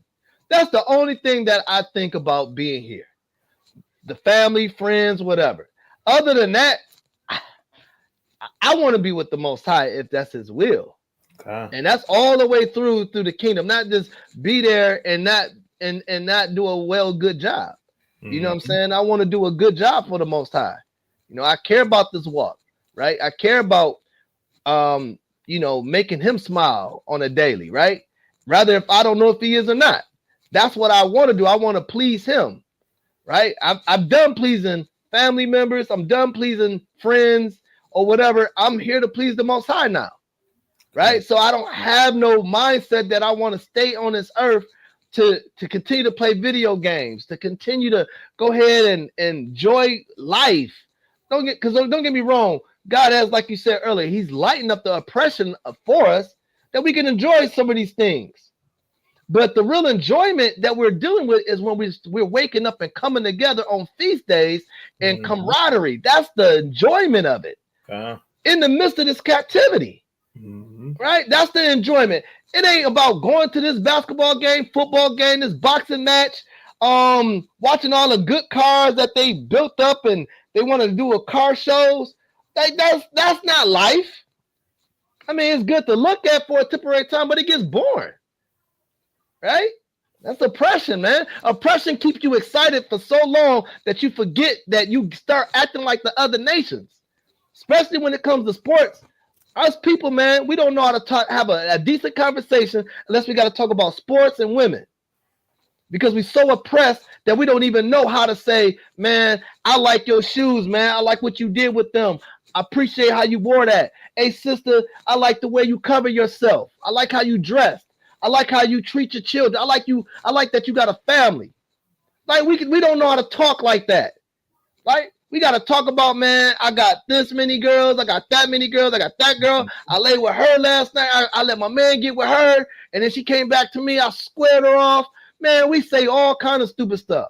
Right? We running and we want to bet our rent money. You know what I'm saying? Our car note money on gambling on a game, man. Like I'm gonna put like $5. I'm gonna put my whole check. The Lions is gonna win this game. You always get disappointed messing with the Lions or the Pistons. Hey, that's oppression, man. Hey, grab Jonah for me. I got you. Jonah chapter 4. You're right, man. It definitely. I'm 100% there with you, and that's why, even from the lesson last week, right? Even though I didn't go into this particular chapter, right? But just remember, this is everything that's coming out even now. You best believe Jonah seen it, right? And Jonah echoed these same statements, right? So, chapter 4, and start at verse 1. This is the book of Jonah, chapter 4, and verse 1. But it displeased Jonah exceedingly, pissed him the hell off. Jonah was like, even after he got done, right? Even after the people said, hey, we gonna repent, we gonna serve the Lord, right? Go ahead. And he was very angry. And he prayed unto the Lord and said, I pray thee, O Lord, was not this my saying when I was yet in my country? Therefore I fled before unto Tarshish. Hey, I said the same thing before I came here. Right, I'm sick of this. Hey, I'm sick of these people. Right, go ahead. For I knew that thou art a gracious God and merciful, slow to anger, and of great kindness, and repentest thee of the evil. Right. So this is the reason why I came, because I know that you're going to save us and get us up out of this place. Right. But even though I know that, go ahead, verse 3. Therefore now, O Lord, take, I beseech thee, my life from me, for it is better for me to die than to live. Right. I don't even want to. When you destroy this place, I don't even want to see it. Hey, take me away. Right? This is Jonah's prayer. God. You know what I'm saying? Because he's sick of the captivity. Right? Go ahead. Then said the Lord, dost thou well to be angry? So Jonah went out of the city and sat on the east side of the city, and there made him a booth, and sat under it in the shadow till he might see what would become of the city. Go ahead. And the Lord prepared a gourd and made it become up over Jonah, that it might be a shadow over his head to deliver him from his grief. So Jonah was exceeding glad of the gourd. I see that. He was very pleased. Hey, the Most High listened to my prayers, right? Hey, I'm getting ready to get up out this place, up out of this hell. I don't want to be in it no more. God. Right? And it's the same. Hey, Passover is always a great time. You know what I'm saying? Seeing all y'all brothers, sisters, right? Hey, I hope we don't see another one. I hope, hey, now that Trump and my mans, they arguing with one another, they fighting with each other. Yeah, but hey, I hope we don't see another Passover. You know what I'm saying? And that's only for the good and for the Lord's will to be done. Right? If it's the Lord's will, hey, we definitely gonna have us another good time. You know what I'm saying? When it comes down to Passover, Tabernacles, and whatever other feast day. Okay. But that's it. You ain't got to read no more. God, well said. Well said. God. All right. You know what? Let's give me back to the complaining. Let's go back to First Maccabees. Get 41 and 43 this time. All right. This is going on the complaining. Exactly. They were still complaining about they wanted to go right back to Egypt, right? They wanted to go back to our oppressor, man. You know, that's what we always do, right? When we mess around, we start making good decisions of saying, like, I'm gonna leave my job and I'm gonna do my own thing so I can be around my family. That's the same thing we say, like, man, I should have never quit that job, man. I need to go back. You know what I'm saying? And the time you had building with your own business, you got more time with your family. But when you were working for them, they took you away from your family. So the only thing now, you love money more than you love your family. You know what I'm saying? But if you be patient and have faith in the Most High, He's gonna help you get through the rough time. Especially as long as you're keeping the truth. All right, give me First Maccabees chapter 1, verse 41 and 43. All right, it's the book of First Maccabees, chapter 1, starting at verse 41. Moreover, King Antiochus wrote to his whole kingdom that all should be one people, and every one should leave his laws, so that all the heathen agreed according to the commandment of the king. Yea, many also of the Israelites consented to his religion and sacrifice unto idols and profaned the Sabbath. Right? So that's what they did, right? They went right back and just wanted to go ahead and be a part of something, right? That's what we always want to do. We want to be a part of any system that they have, right? So, hey, give me Proverbs 16 and 25. All right, it's the book of Proverbs, chapter 16, verse number 25. There is a way that seemeth right unto a man. There's a way, like, right, whatever we doing, man, it seems so right, right? It just seems like it's okay to go do what I want to do and feel like I'm free, right? It's a right thing in our own mind, right? Go ahead. But the end thereof are the ways of death. Right. Read that one more time. There is a way that seemeth right unto a man. Right. You know what they also say what seemeth right to a man? That this Bible is not our book. Right. They say this is nothing when we can find evidence. This is talking about us. Right. Go ahead. But the end thereof are the ways of death. Right. And until when you continue to reject this, it's going to be death for you. Until you realize that Esau is your enemy, you will start having life when you realize that. You start understanding, like, these nations has nothing good for me here. Right? They separated me from my people. They don't like to talk about the atrocities, what they done to us. They want to also mix and match and say about the Holocaust. They want to say all these things, man. But they will push the Holocaust so hard. But when we say back in 1920, man, we were being whipped, picking cotton, they're like, I don't want to hear that. The Holocaust. Hitler. They want to do that, man. That's what they do. But then, and guess what we do? We sit back and cry. I gotta give a shout out to Hitler, man. All praises. Man, we sit around when they say that, when they talk about the Holocaust, man, we gotta cross our legs and listen. Yeah, just tell me about the Holocaust. And they'll tell a whole story. But then we're like, well, can I speak? Yeah, sure. Whatever you do, I don't want to hear about slavery. We all free right now, right? Moving the Bible. Right. Right. I want to hear what you got to say. Right. God loves everybody, right? Do you agree? Yeah, we always taking the covenant with them. We always want to agree, right? Because there's a way that seemeth right unto a man, but the end thereof are ways of death, right? Because in the lies we keep holding on and believing is going to put you to death. It's something we got to wake up and learn the truth some way and somehow, right? So that's exactly what that is, right? Let me get Deuteronomy 28 and verse 16. We already know. Start at verse 15 and give me 16.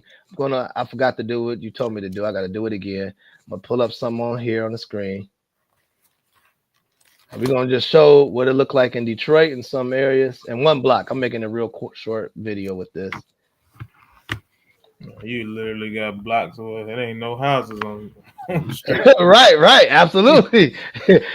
Hey, guess what? They'll charge us an arm and a leg to try and buy that land. Absolutely. Crazy, man. All right, man. Let me go ahead in here. Hold on. Yeah. All right, you good. All right.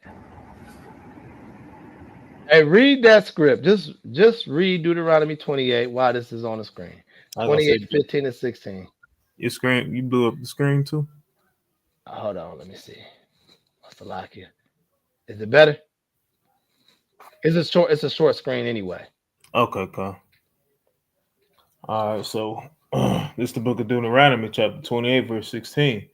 Curse shall thou be. 15. Start at verse 15 and 16. Verse 15. But it shall come to pass, if thou wilt not hearken unto the voice of the Lord thy God, to observe to do all his commandments and his statutes which I command thee this day, that all these curses shall come upon thee and overtake thee. Curse shall thou be in the city, and curse shall thou be in the field. I ain't even gonna say nothing. I'm gonna just let the video play. Let's see what curses in the city, right?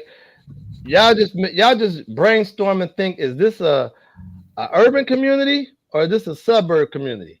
And who you may think who live in that community. I'm gonna hit play. All right. Go ahead.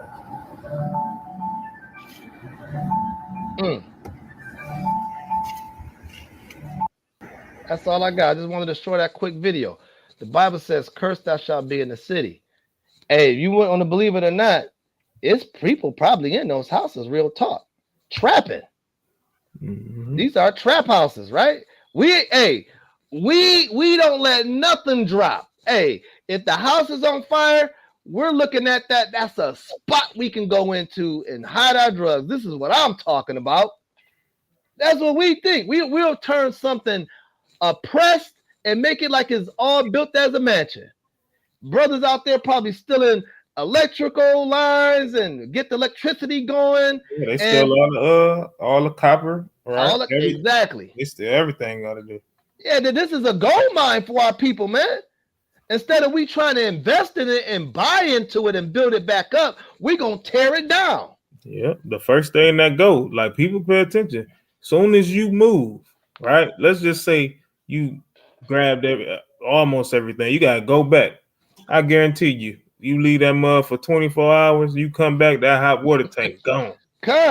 Absolutely. They wait for you to leave just to take the hot water tank. Hey, and we so quick with it, bro. You got to understand, man, when I was doing property at one period of time, and this didn't happen to me, but I talked to another investor. The brother told us, he was like, hey, make sure you have somebody watching your property. Because like you said, they'll take the hot water tank. The biggest thing that they also would take, what you don't think they'll take, is the bathroom tub. They take the tub. You thinking like, how did you get this tub out of here that quick? It's no lie, bro. Any investor, they know what I'm talking about. They take a tub just to be dirty. Man, bro, this is nice. This is I'm telling you, oppressed people think like that house is dope. I know what I could do with that house. You know, I could live in this mud for a while, man. Shoot, steal me some electricity and give me some heat in there, man. Hey, we gonna steal somebody else's house and go and get a stove in here so we can start cooking up our crack, man. And we can make a business out of this, right? This is what we do. This is a oppressed mindset, right? Cursing the city. So we know that the Bible is talking about us, man. Right? It's just that simple. Them to be the houses where you see a cord come running from across the street. Yep. And they be on the fence line. Yeah. They be right on the fence line. Well, our people so wise to do evil, bro. Mm-hmm. Hey, give me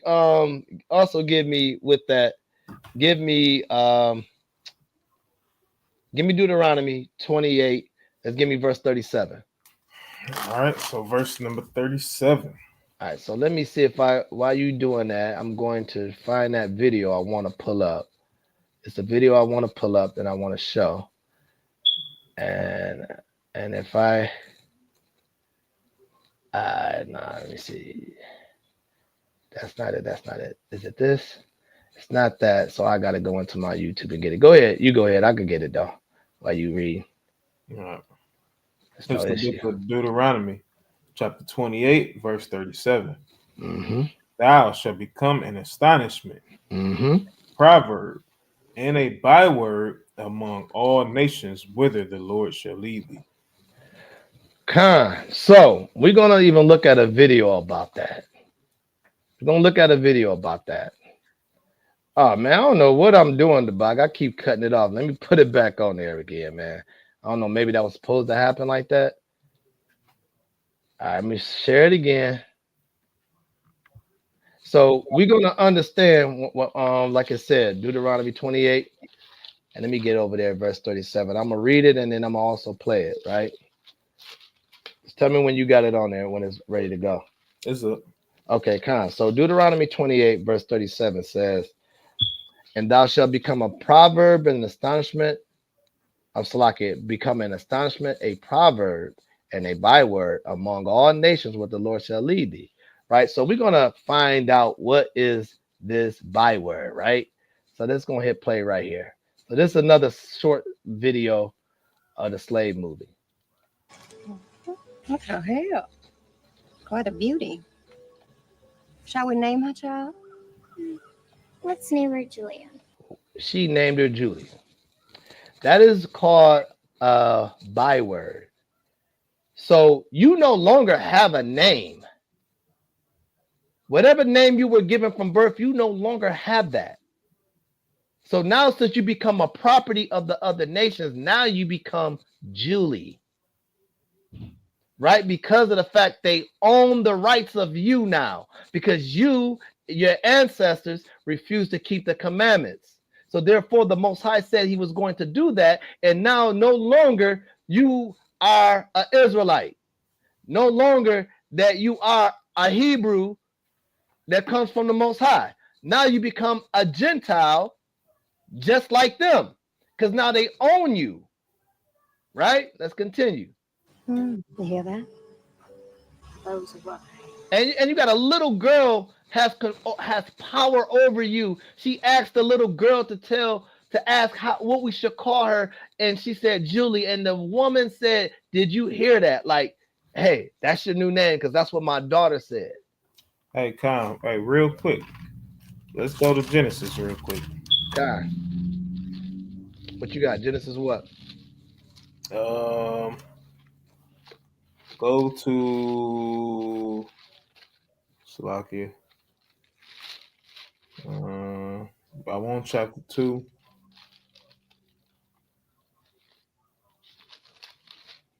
And go to start at verse 18. All right. Genesis 2 and 18. Okay. All right. This is the book of Genesis, chapter 2, starting at verse 18. And the Lord God said, it was not good that the man should be alone. I will make him an helpmeet for him. And out of the ground, Salakia, Yeah, Salakia. And out of the ground, the Lord Yahweh formed every beast of the field and every fowl of the air and brought them unto Adam to Brought see. them unto who? Unto Adam. Now he brought them unto the little Edomite girl that was on the screen. Unto Adam. Unto Adam, right? Our forefather. Go ahead. To see what he will call them, and whatsoever Adam called every living creature, that was the name thereof. No, it say, and whatsoever little Becky called, right? Right. And called every living creature, that was the name thereof. Verse 20. And Adam gave names to all cattle and to the fowl of the air, and to every beast of the field. But for Adam there was not found an helpmeet for him. Right. Now go to chapter 3, verse 20. This is the book of Genesis, chapter 3 and verse 20.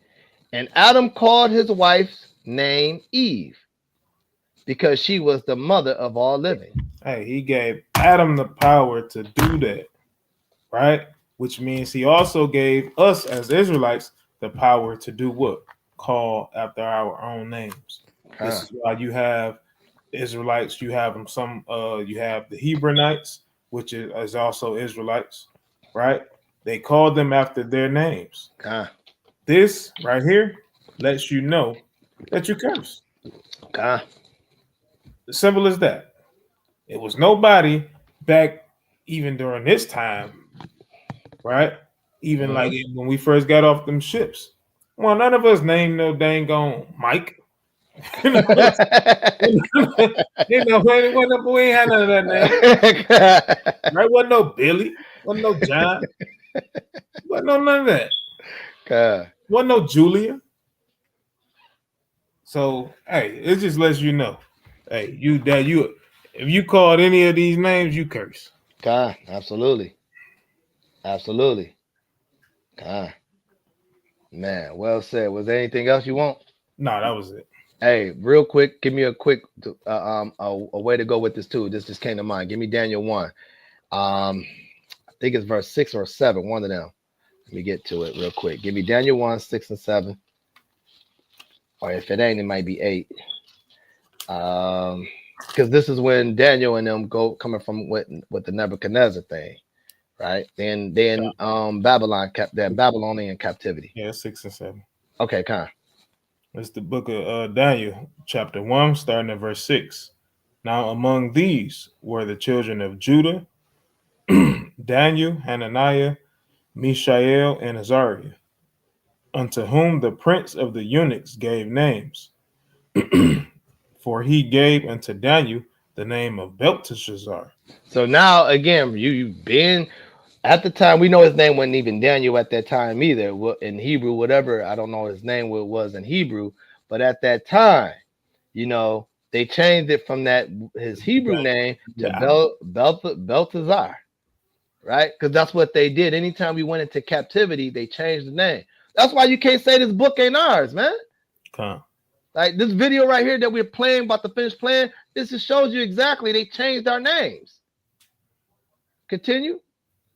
Then and to Hananiah of Shadrach, and to Mishael of Meshach, and to Azariah of Abednego. Right. So you think about when a lot of times when you don't put the facts of how they changed the names, and this is our people, we don't even know their regular name in the Bible. We didn't look at we just said Meshach and Abednego and Shadrach, right? We would say those. We knew those things, but we didn't know that their name were changed to that, right? Until you come in the spirit of understanding that, hey, they changed those names. That wasn't the God-given name that they were given, right? That's why verse 6 gave you the names that they had originally, and then when the eunuch came around in that time, changed their name to Belshazzar, Hananiah, Belshazzar, the Shadrach, and to Mishael, to Meshach, and to Azariah, to Abednego,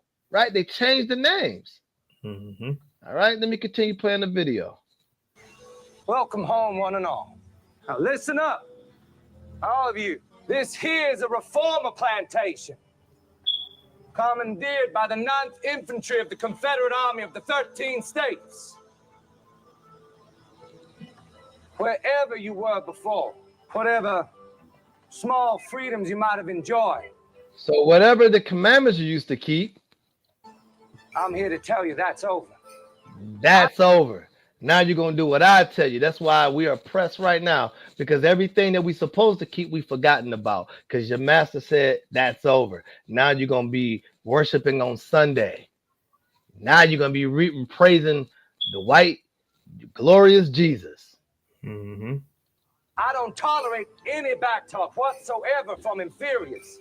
On this plantation, you will only speak when given permission to do so.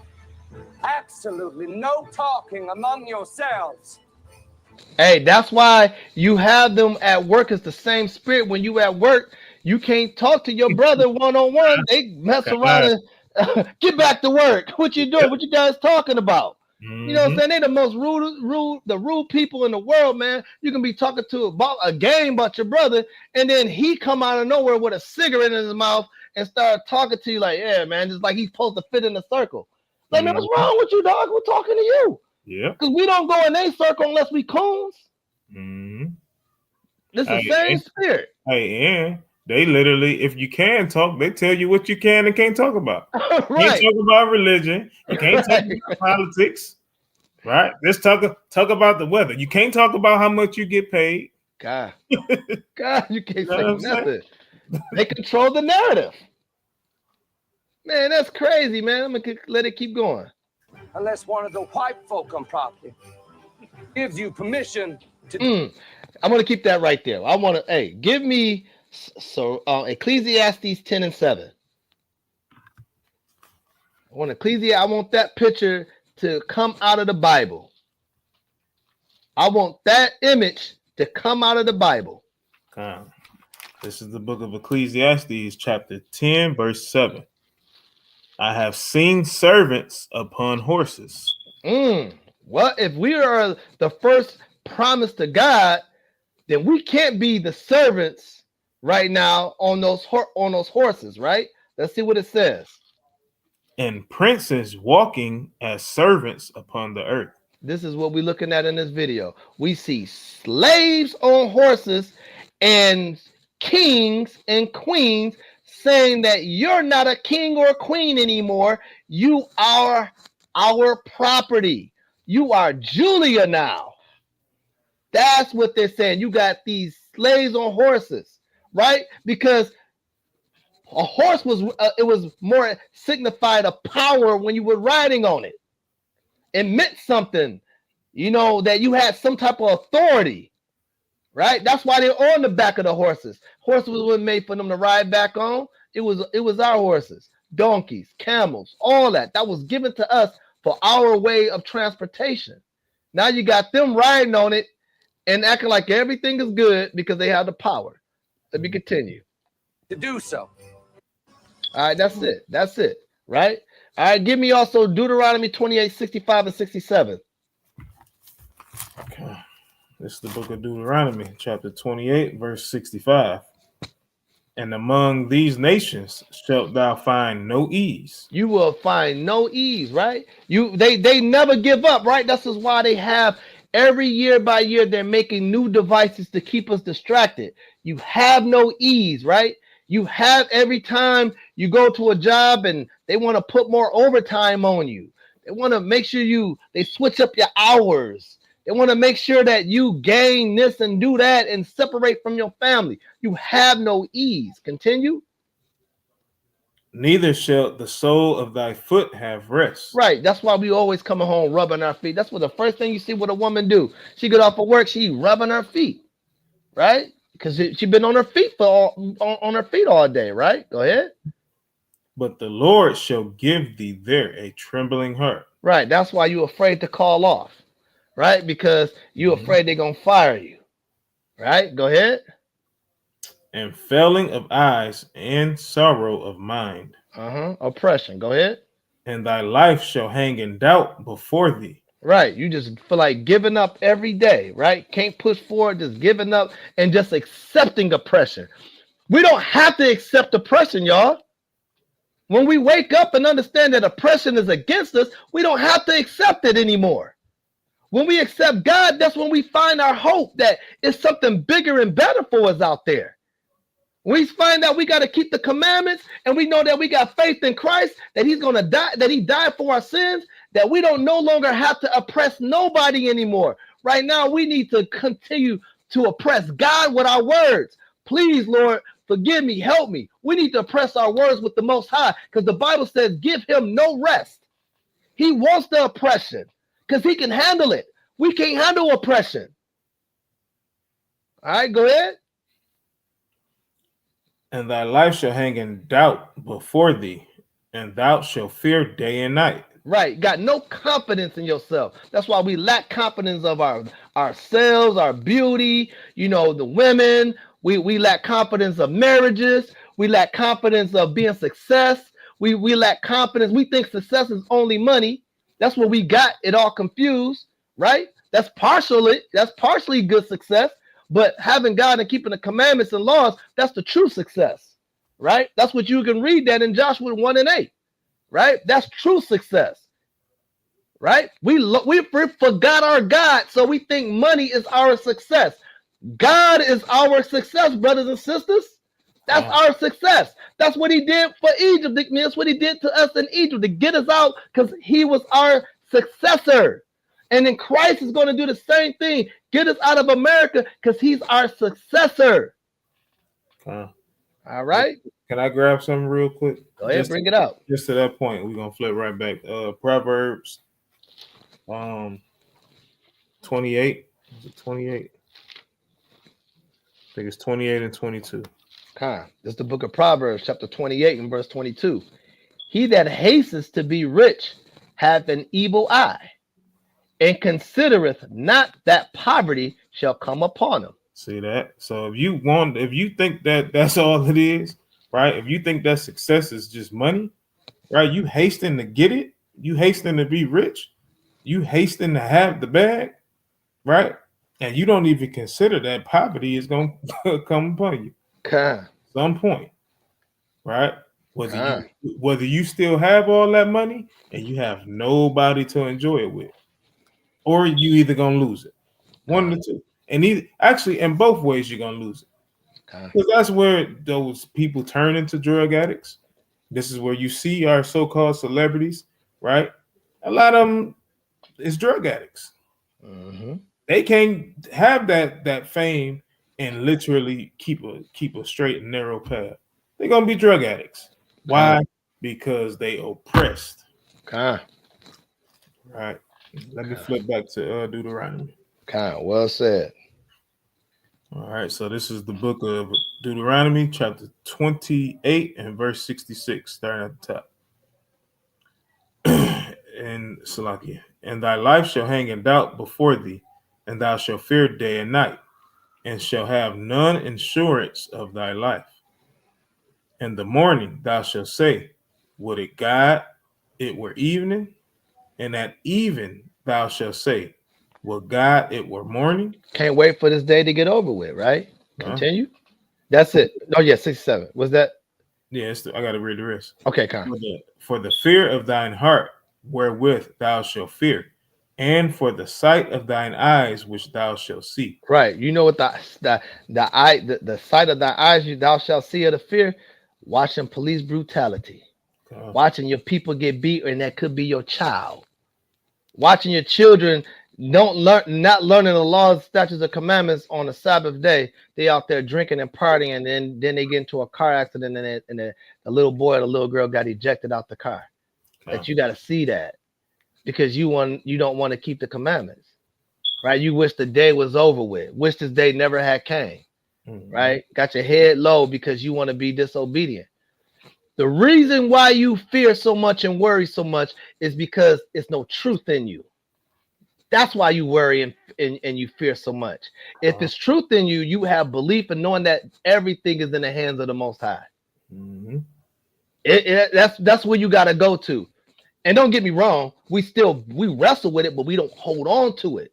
Okay. We don't hold on to that fear, and we don't hold on to the sorrows, and we don't hold on to those worries. We understand that when we battling with that, this is when we on our knees of releasing that, right? And we're fasting on that, right? Because we are not creators of fear. We are not creatures of fear. We're none of that. We're dominant. God made us dominant. Animals supposed to fear us, not us running from the animals. Uh-huh. You know what I'm saying? We the other nations shouldn't be want to pull up to us and say what any slick words they can say to us and get away with it, right? What do the saying Deuteronomy? I think it's Deuteronomy 23. Let no dog move his mouth, wag his tongue, or something like that. Yeah, right? They have no say so. Exodus 11. Okay, con mixing up the scriptures, but yeah, you got no room to say anything. You shut your mouth. You don't talk to God's people like that. But since you don't keep the commandments, guess what? You're not part of God's people. You become like a heathen. Okay. So quit saying that you are a child of God if you're not keeping no commandments. You a child of the Gentile. That's right. Man, hey, give me Isaiah 42. Isaiah 42 and 22, right? Let me see. I did it again, man. I got to get used to it, bro. I keep doing it. So just forgive me with that. But go ahead. No, I ain't got it on here. But just go ahead. This is the book of Isaiah, chapter 42, verse 22. But this is a people robbed and spoiled. Our people are robbed and destroyed, right? You're robbed from knowledge. You're robbed from your homes. You were robbed from your land. You robbed from your name, right? We didn't never have last names, right? Some of the people don't even know that we didn't have last names. You know, Christ ain't got no last name. His name ain't Yahweh Shai Jenkins. He got no last name, right, man? It was just Yahweh Shai from the tribe of Judah, who's an Israelite. It's no second name. That's confusion. You got people today with two names, George Michaels. What? That don't even make sense, man. But we don't look at it as that's not normal. We look at that's a normal thing. Right? Continue. But this is a people robbed and spoiled. They are all of them snared in holes. We snared in prisons, right? And a lot of times we snared in a dark hole in our own mind. We're an enemy against our own self and our own people. Go ahead. Mm-hmm. And they are hid in prison houses. That's what majority of our people, of a high rate of blacks, Hispanics, are the one that's filling up the prison cells through guns, drugs, and violence. That's all it is. It ain't really parking tickets. Because you know what? A brother that ain't paying tickets, man, he'll get away for a long time.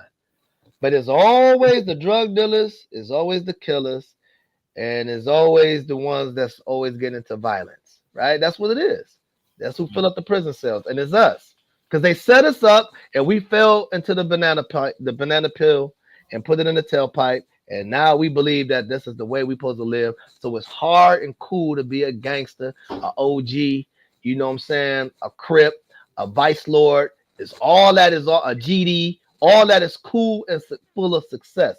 That's how we feel. Instead of saying that we're Israelite and we're the people of God. We the real true gang, man. Our gang means something because we knock off nations, right? The gang only knock off several people of their own kind. The Most High, when we become a gang, we knocking off the whole nation and taking the land. God. Man, continue. They are for a prey, and none delivereth. Khan, you are prey for the other nations, and no one's going to deliver you out their hand. Continue. For a spoil, and none saith restore. No one's going to say bring them back to their own land. No, we are a billion, gazillion, $trillion company of a people to them. Okay. Go ahead. Who among you will give ear to this? And who will hearken and hear for the time to come? And not our people. They don't believe that we oppress. God. Right? All right, give me Lamentations 4 and 17. I got a little video with that, right?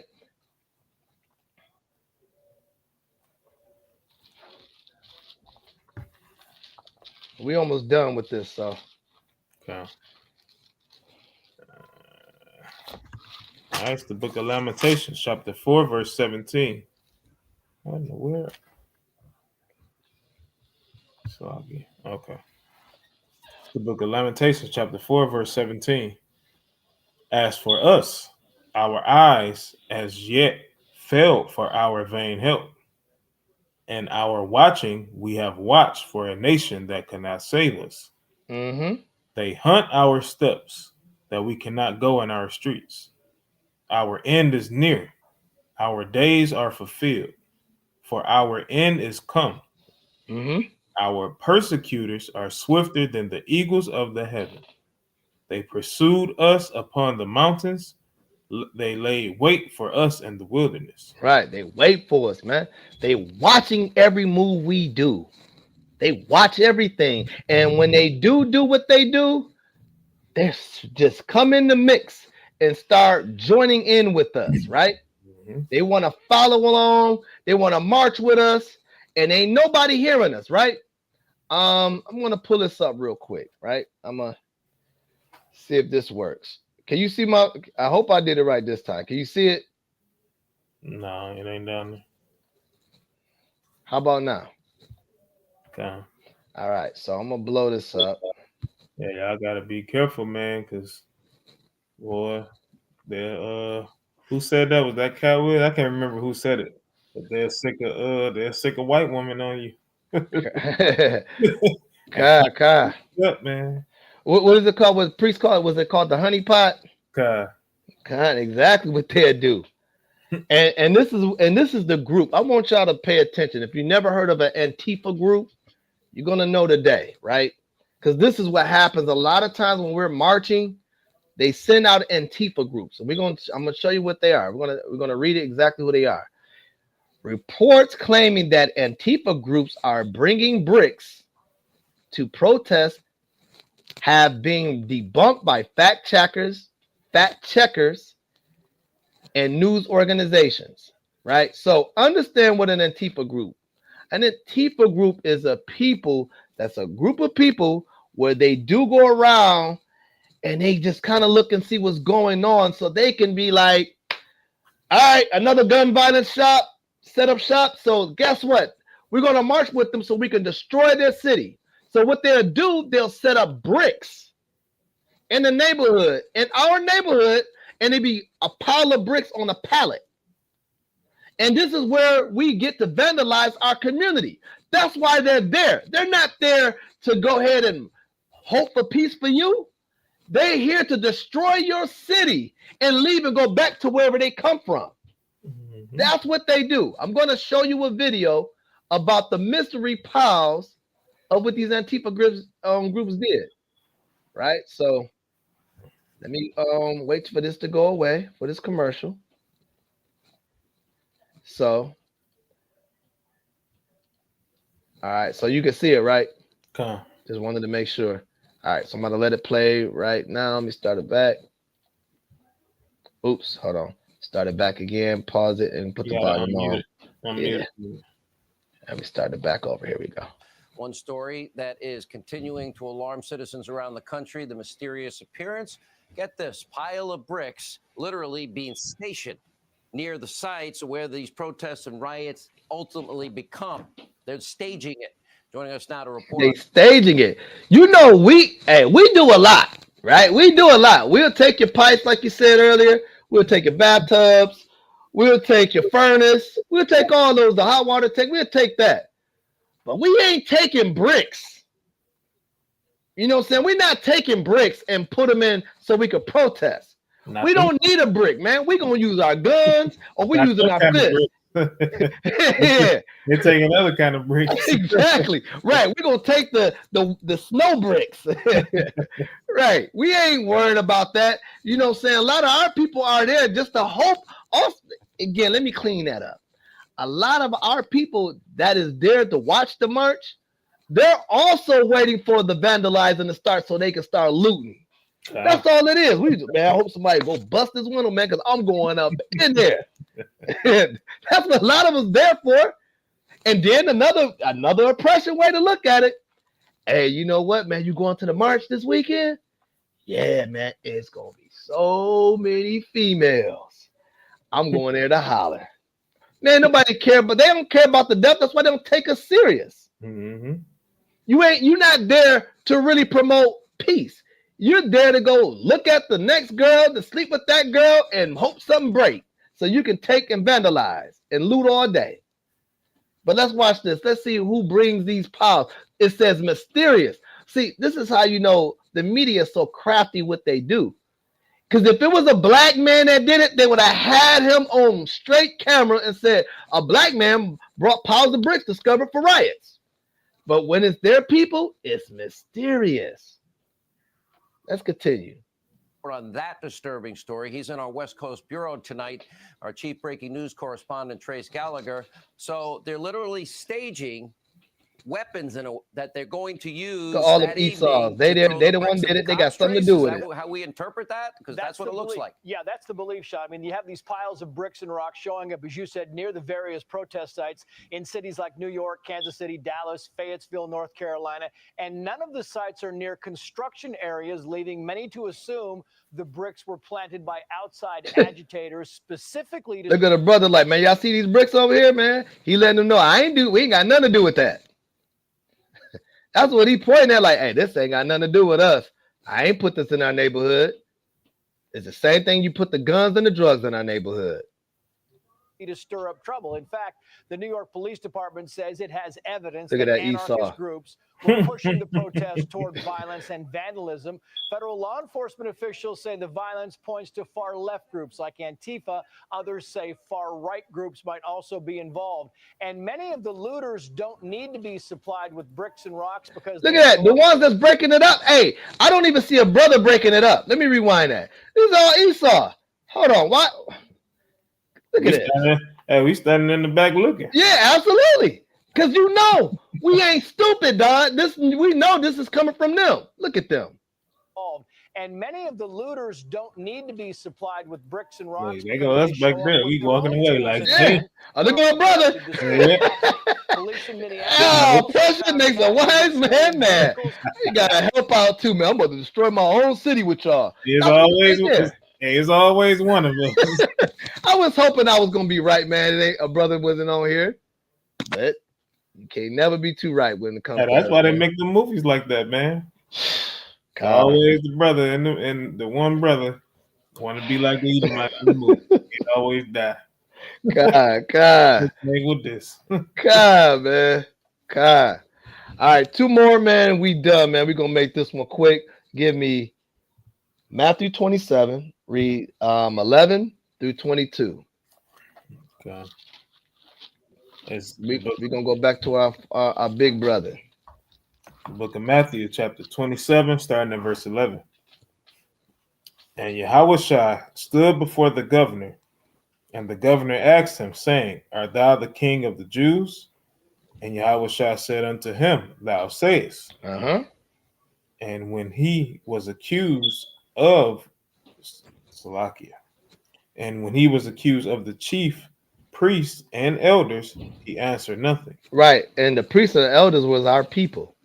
Right, so our own people is always against one another, have an evil eye towards one another. That's that Deuteronomy 28 and verse 54. Right, go ahead. Then said Pilate unto him, Hearest thou not how many things they witnessed against thee?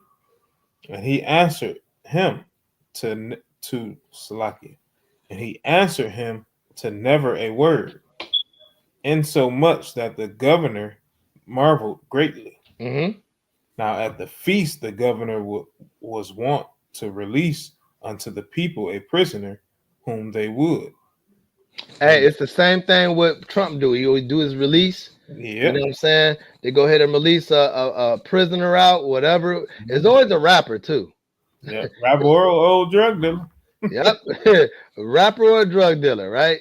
It ain't the one that innocently was in there and don't need to be in there. It's always the ratchet nigga. You know what I'm saying? They don't bring out the one that don't deserve to be in there. They bring in the one that had a name for the street to keep havoc going. Yep. When they see things start dying down in our neighborhood, it's less crime. They got to put that big criminal back out there so he can stir things back up. That's his job. And that's why he gets out. It's not like he gets out because he did good behavior. Man, they also probably have a sit down in the room and have a conversation like, all right, we need you to get back to work out there. We're going to spare you. We're going to let you go. But I need you to go back out there and stir up the community. I want them to go ahead and get back to a rah-rah community. That's why they bring them back out. All right, go ahead. Verse 15. Now at that feast, the governor was I read that, Slakia. Verse 16. And they had then a notable prisoner called Barabbas. A gangster. Therefore, when they were gathered together, Pilate said unto them, whom will ye that I release unto you, Barabbas or Yahushua, which is called Hamashiach? For he knew that for envy they had delivered him. When he was set down on the judgment seat, his wife sent unto him, saying, have thou nothing to do with that just man? You got even the other nations understand that our people so gone. They looking like he ain't got. This man is innocent, right? Go ahead. For I have suffered many things this day in a dream because of him. Right. The Most High. He also works in the enemy too, to perform his acts. All right. That's why he said I created the good and the evil. Right. That's the good people and the bad people. And he can use either one to get his point across. Go ahead. But the chief priests and the elders persuaded the multitude that they should ask Barabbas and destroy Yahushua. Look at that. We want OG, man. My man, hey, man, I want him back out, man. I miss him, man. Man, forget this lame. He a lame, man. He talking about he the son of God. I don't believe that. You know what I'm saying? This is because we are so oppressed that we don't understand what's good and evil. Right? We understand that what's evil brings more flavor to us. Instead of being righteous, that brings the flavor lasts longer, right? So you can have that flavor if you want, but that flavor is only for a minute second and you're wiped away. But when you bring in that righteous flavor, it's an everlasting flavor that you can never get tired of. Right, the living water from the Most High and the waters of the knowledge He's given us, man. You don't want to let that go, right, man? It's true when you get enough knowledge, or even want to crave knowledge. You know what I'm saying? The Most High put you in position where if you want more, like it's way more than silver and gold. Okay. You want to keep studying God's word. You want to keep trying to fulfill the message that He's given you. You never want to be content. You want to continue to grow, study, focus, pray, uplift, gather. This is all the attributes you need to get through this walk, right? Continue. The governor answered and said unto them, whither of the twain will ye that I release unto you? They said, Barabbas. Pilate said unto them, what shall I do then with Yahushua, which is called Christ? They all say unto him, let him be crucified. That's no mercy. You can stop right there. There's no mercy when it comes to our own people. It's straight death. Kill him. It ain't no like, man, don't kill him. I just didn't like what he was saying. And I don't believe it. They like, no, kill him. No mercy. Right? But they got mercy for Barabbas. All right, give me one more. Last chapter, John 15 and 18. That's it, right? Because there's no love in our community anymore, man. We know how we found love through the scriptures, unconditionally too. And some of us are still battling to trying to find love in this truth, because there's still unforgiveness in this truth. All right, 15 and 18. It's the book of John, chapter 15, verse 18. If the world hate you, ye know that it hated me before it hated you. The world is the Israelites. Your own people is going to hate you. They are the world, right? We know the other nations are who they are. But guess what? Our own enemies is our own people. Because we haven't risen and have the understanding to know that we can stop this by just keeping the commandments. We became too stubborn to believe that it's another way of loving, because they believe that you read this Bible and you believe in it, you are soft. So a lot of times people, they really may want to be in this truth, but what's holding them back is their own group of people, because you're not gangster enough, right? You ain't that G like you used to be. So since you turned to that, you became a lame. So now they hate you. So they hated Christ because Christ was telling them the way and the truth.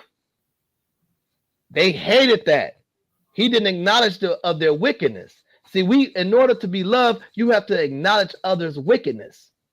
But to be hated, you have to hate their wickedness and acknowledge the truth and the love of God to be hated.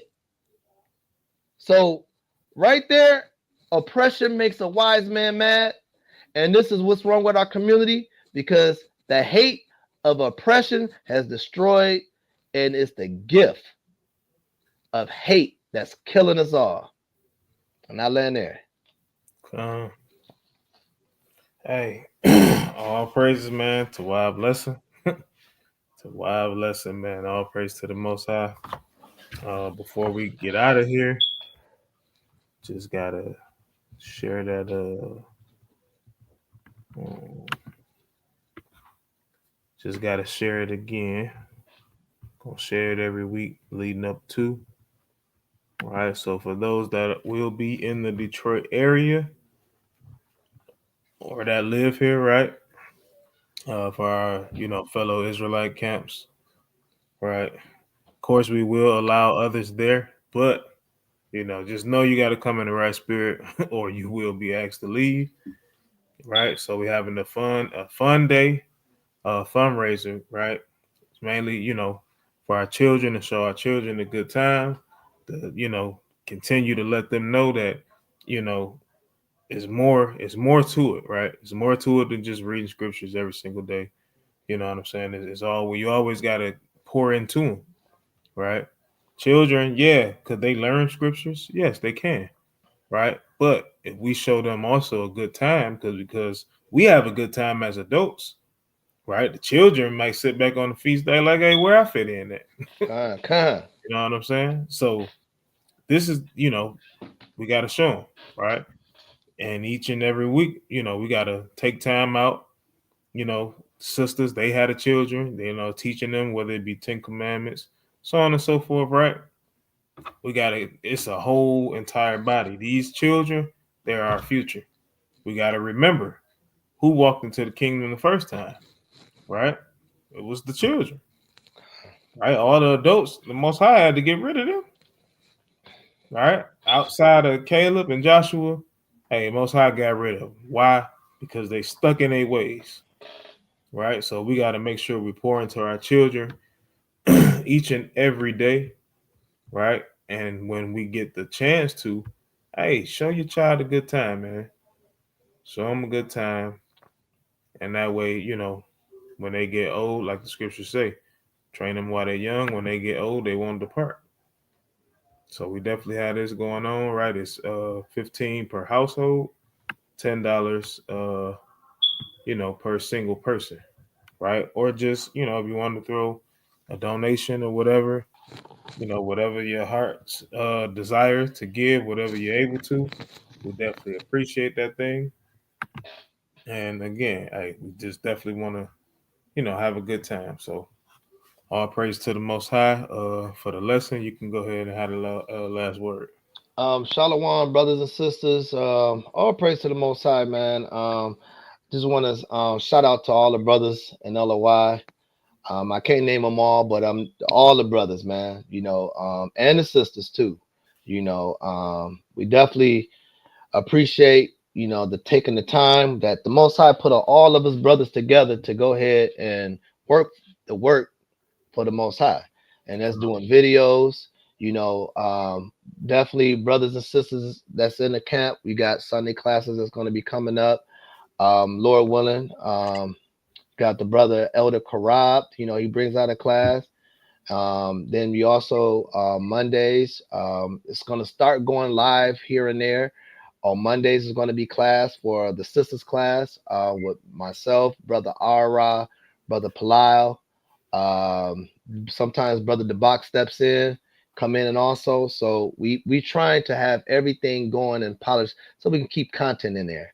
Also, you got Wednesdays, we may in Zoom, brother Elder Zahab, he done a lesson last week. Check that lesson out. Very good lesson. Also, you got us on Thursday. You got the brother Micah Allah in Colorado. Check out his lessons. When he bring out a lesson, check him out. Like, subscribe to it and everything.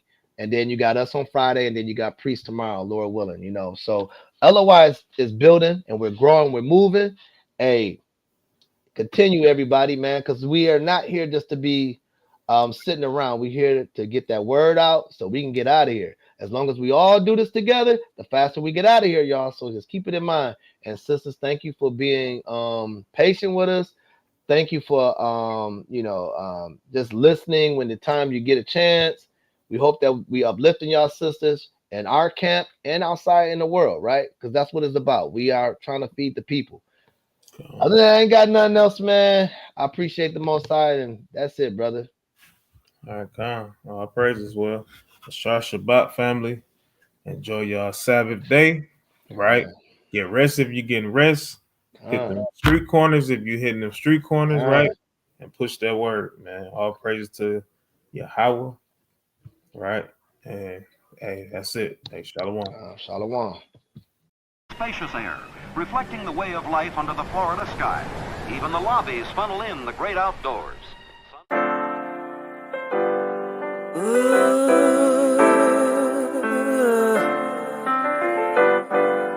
Chosen.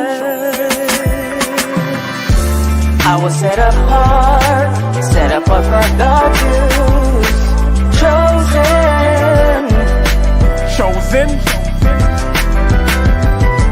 I was set apart for God's use. Formed in His image. Chosen. They say the chain of Shaitan is not that strong. They say his time is running out, he ain't got that long. They say murder, murder, kill, this is not that song. Said I won't amount to nothing, they got that wrong. Cause I was set apart and I was shown the light. And if I get the kingdom, I'll be clothed in white. 1/3 will be delivered and the rest were blinded. Their fate is set in stone, what you ain't read the fine print? Christ is gonna give a crown to us. In the end we'll have the nations bowing down to us, with their faces to the ground to us. It's the truth, as crazy as it sounds to us. Jacob forever rules, and we're his precious jewels. Showed us love and patience, put us above the nations. And that's the gospel, thank God for choosing me. Bad news for you, is really good news for me. I was set apart for God's use. Chosen. I was set apart for God's use. Formed in His image. Let me tell you why. We have a different kind of shine, a different kind of mind. The rhythm's not the same, we're on a different type of time. With a different kind of pace, a different kind of race. The season's not the same, we have a different kind of taste. A different kind of salt, we are so not them. Got my sword and my shield, man, I'm so locked in. And when I came to serve Yahweh, put my whole heart in. So I can't sit calm, I'm no Martin. And that's a reach, y'all, chosen to teach y'all. Every Sabbath you can find us in the streets, y'all. Daniel Allah, my nickname is Priest, y'all. In the gym, they say that I'm a beast, y'all. Set apart, the nations all hating me. Set a trap, they lying in wait for me. Chris Paul, they don't wanna play with me. But if you love me, I'm asking that you pray with me. Cause I was set apart for God's use. Chosen. I set apart for God, you formed in His image. Chosen, and thou art an holy people unto the Lord thy God. The Lord thy God have chosen thee to be a special people, chosen above all people that's on the face of the earth. That's Deuteronomy 7 and 6. That's you, black and Latin man. Chosen. That's you, black and Latin woman. Yeah. But we were chosen. Chosen.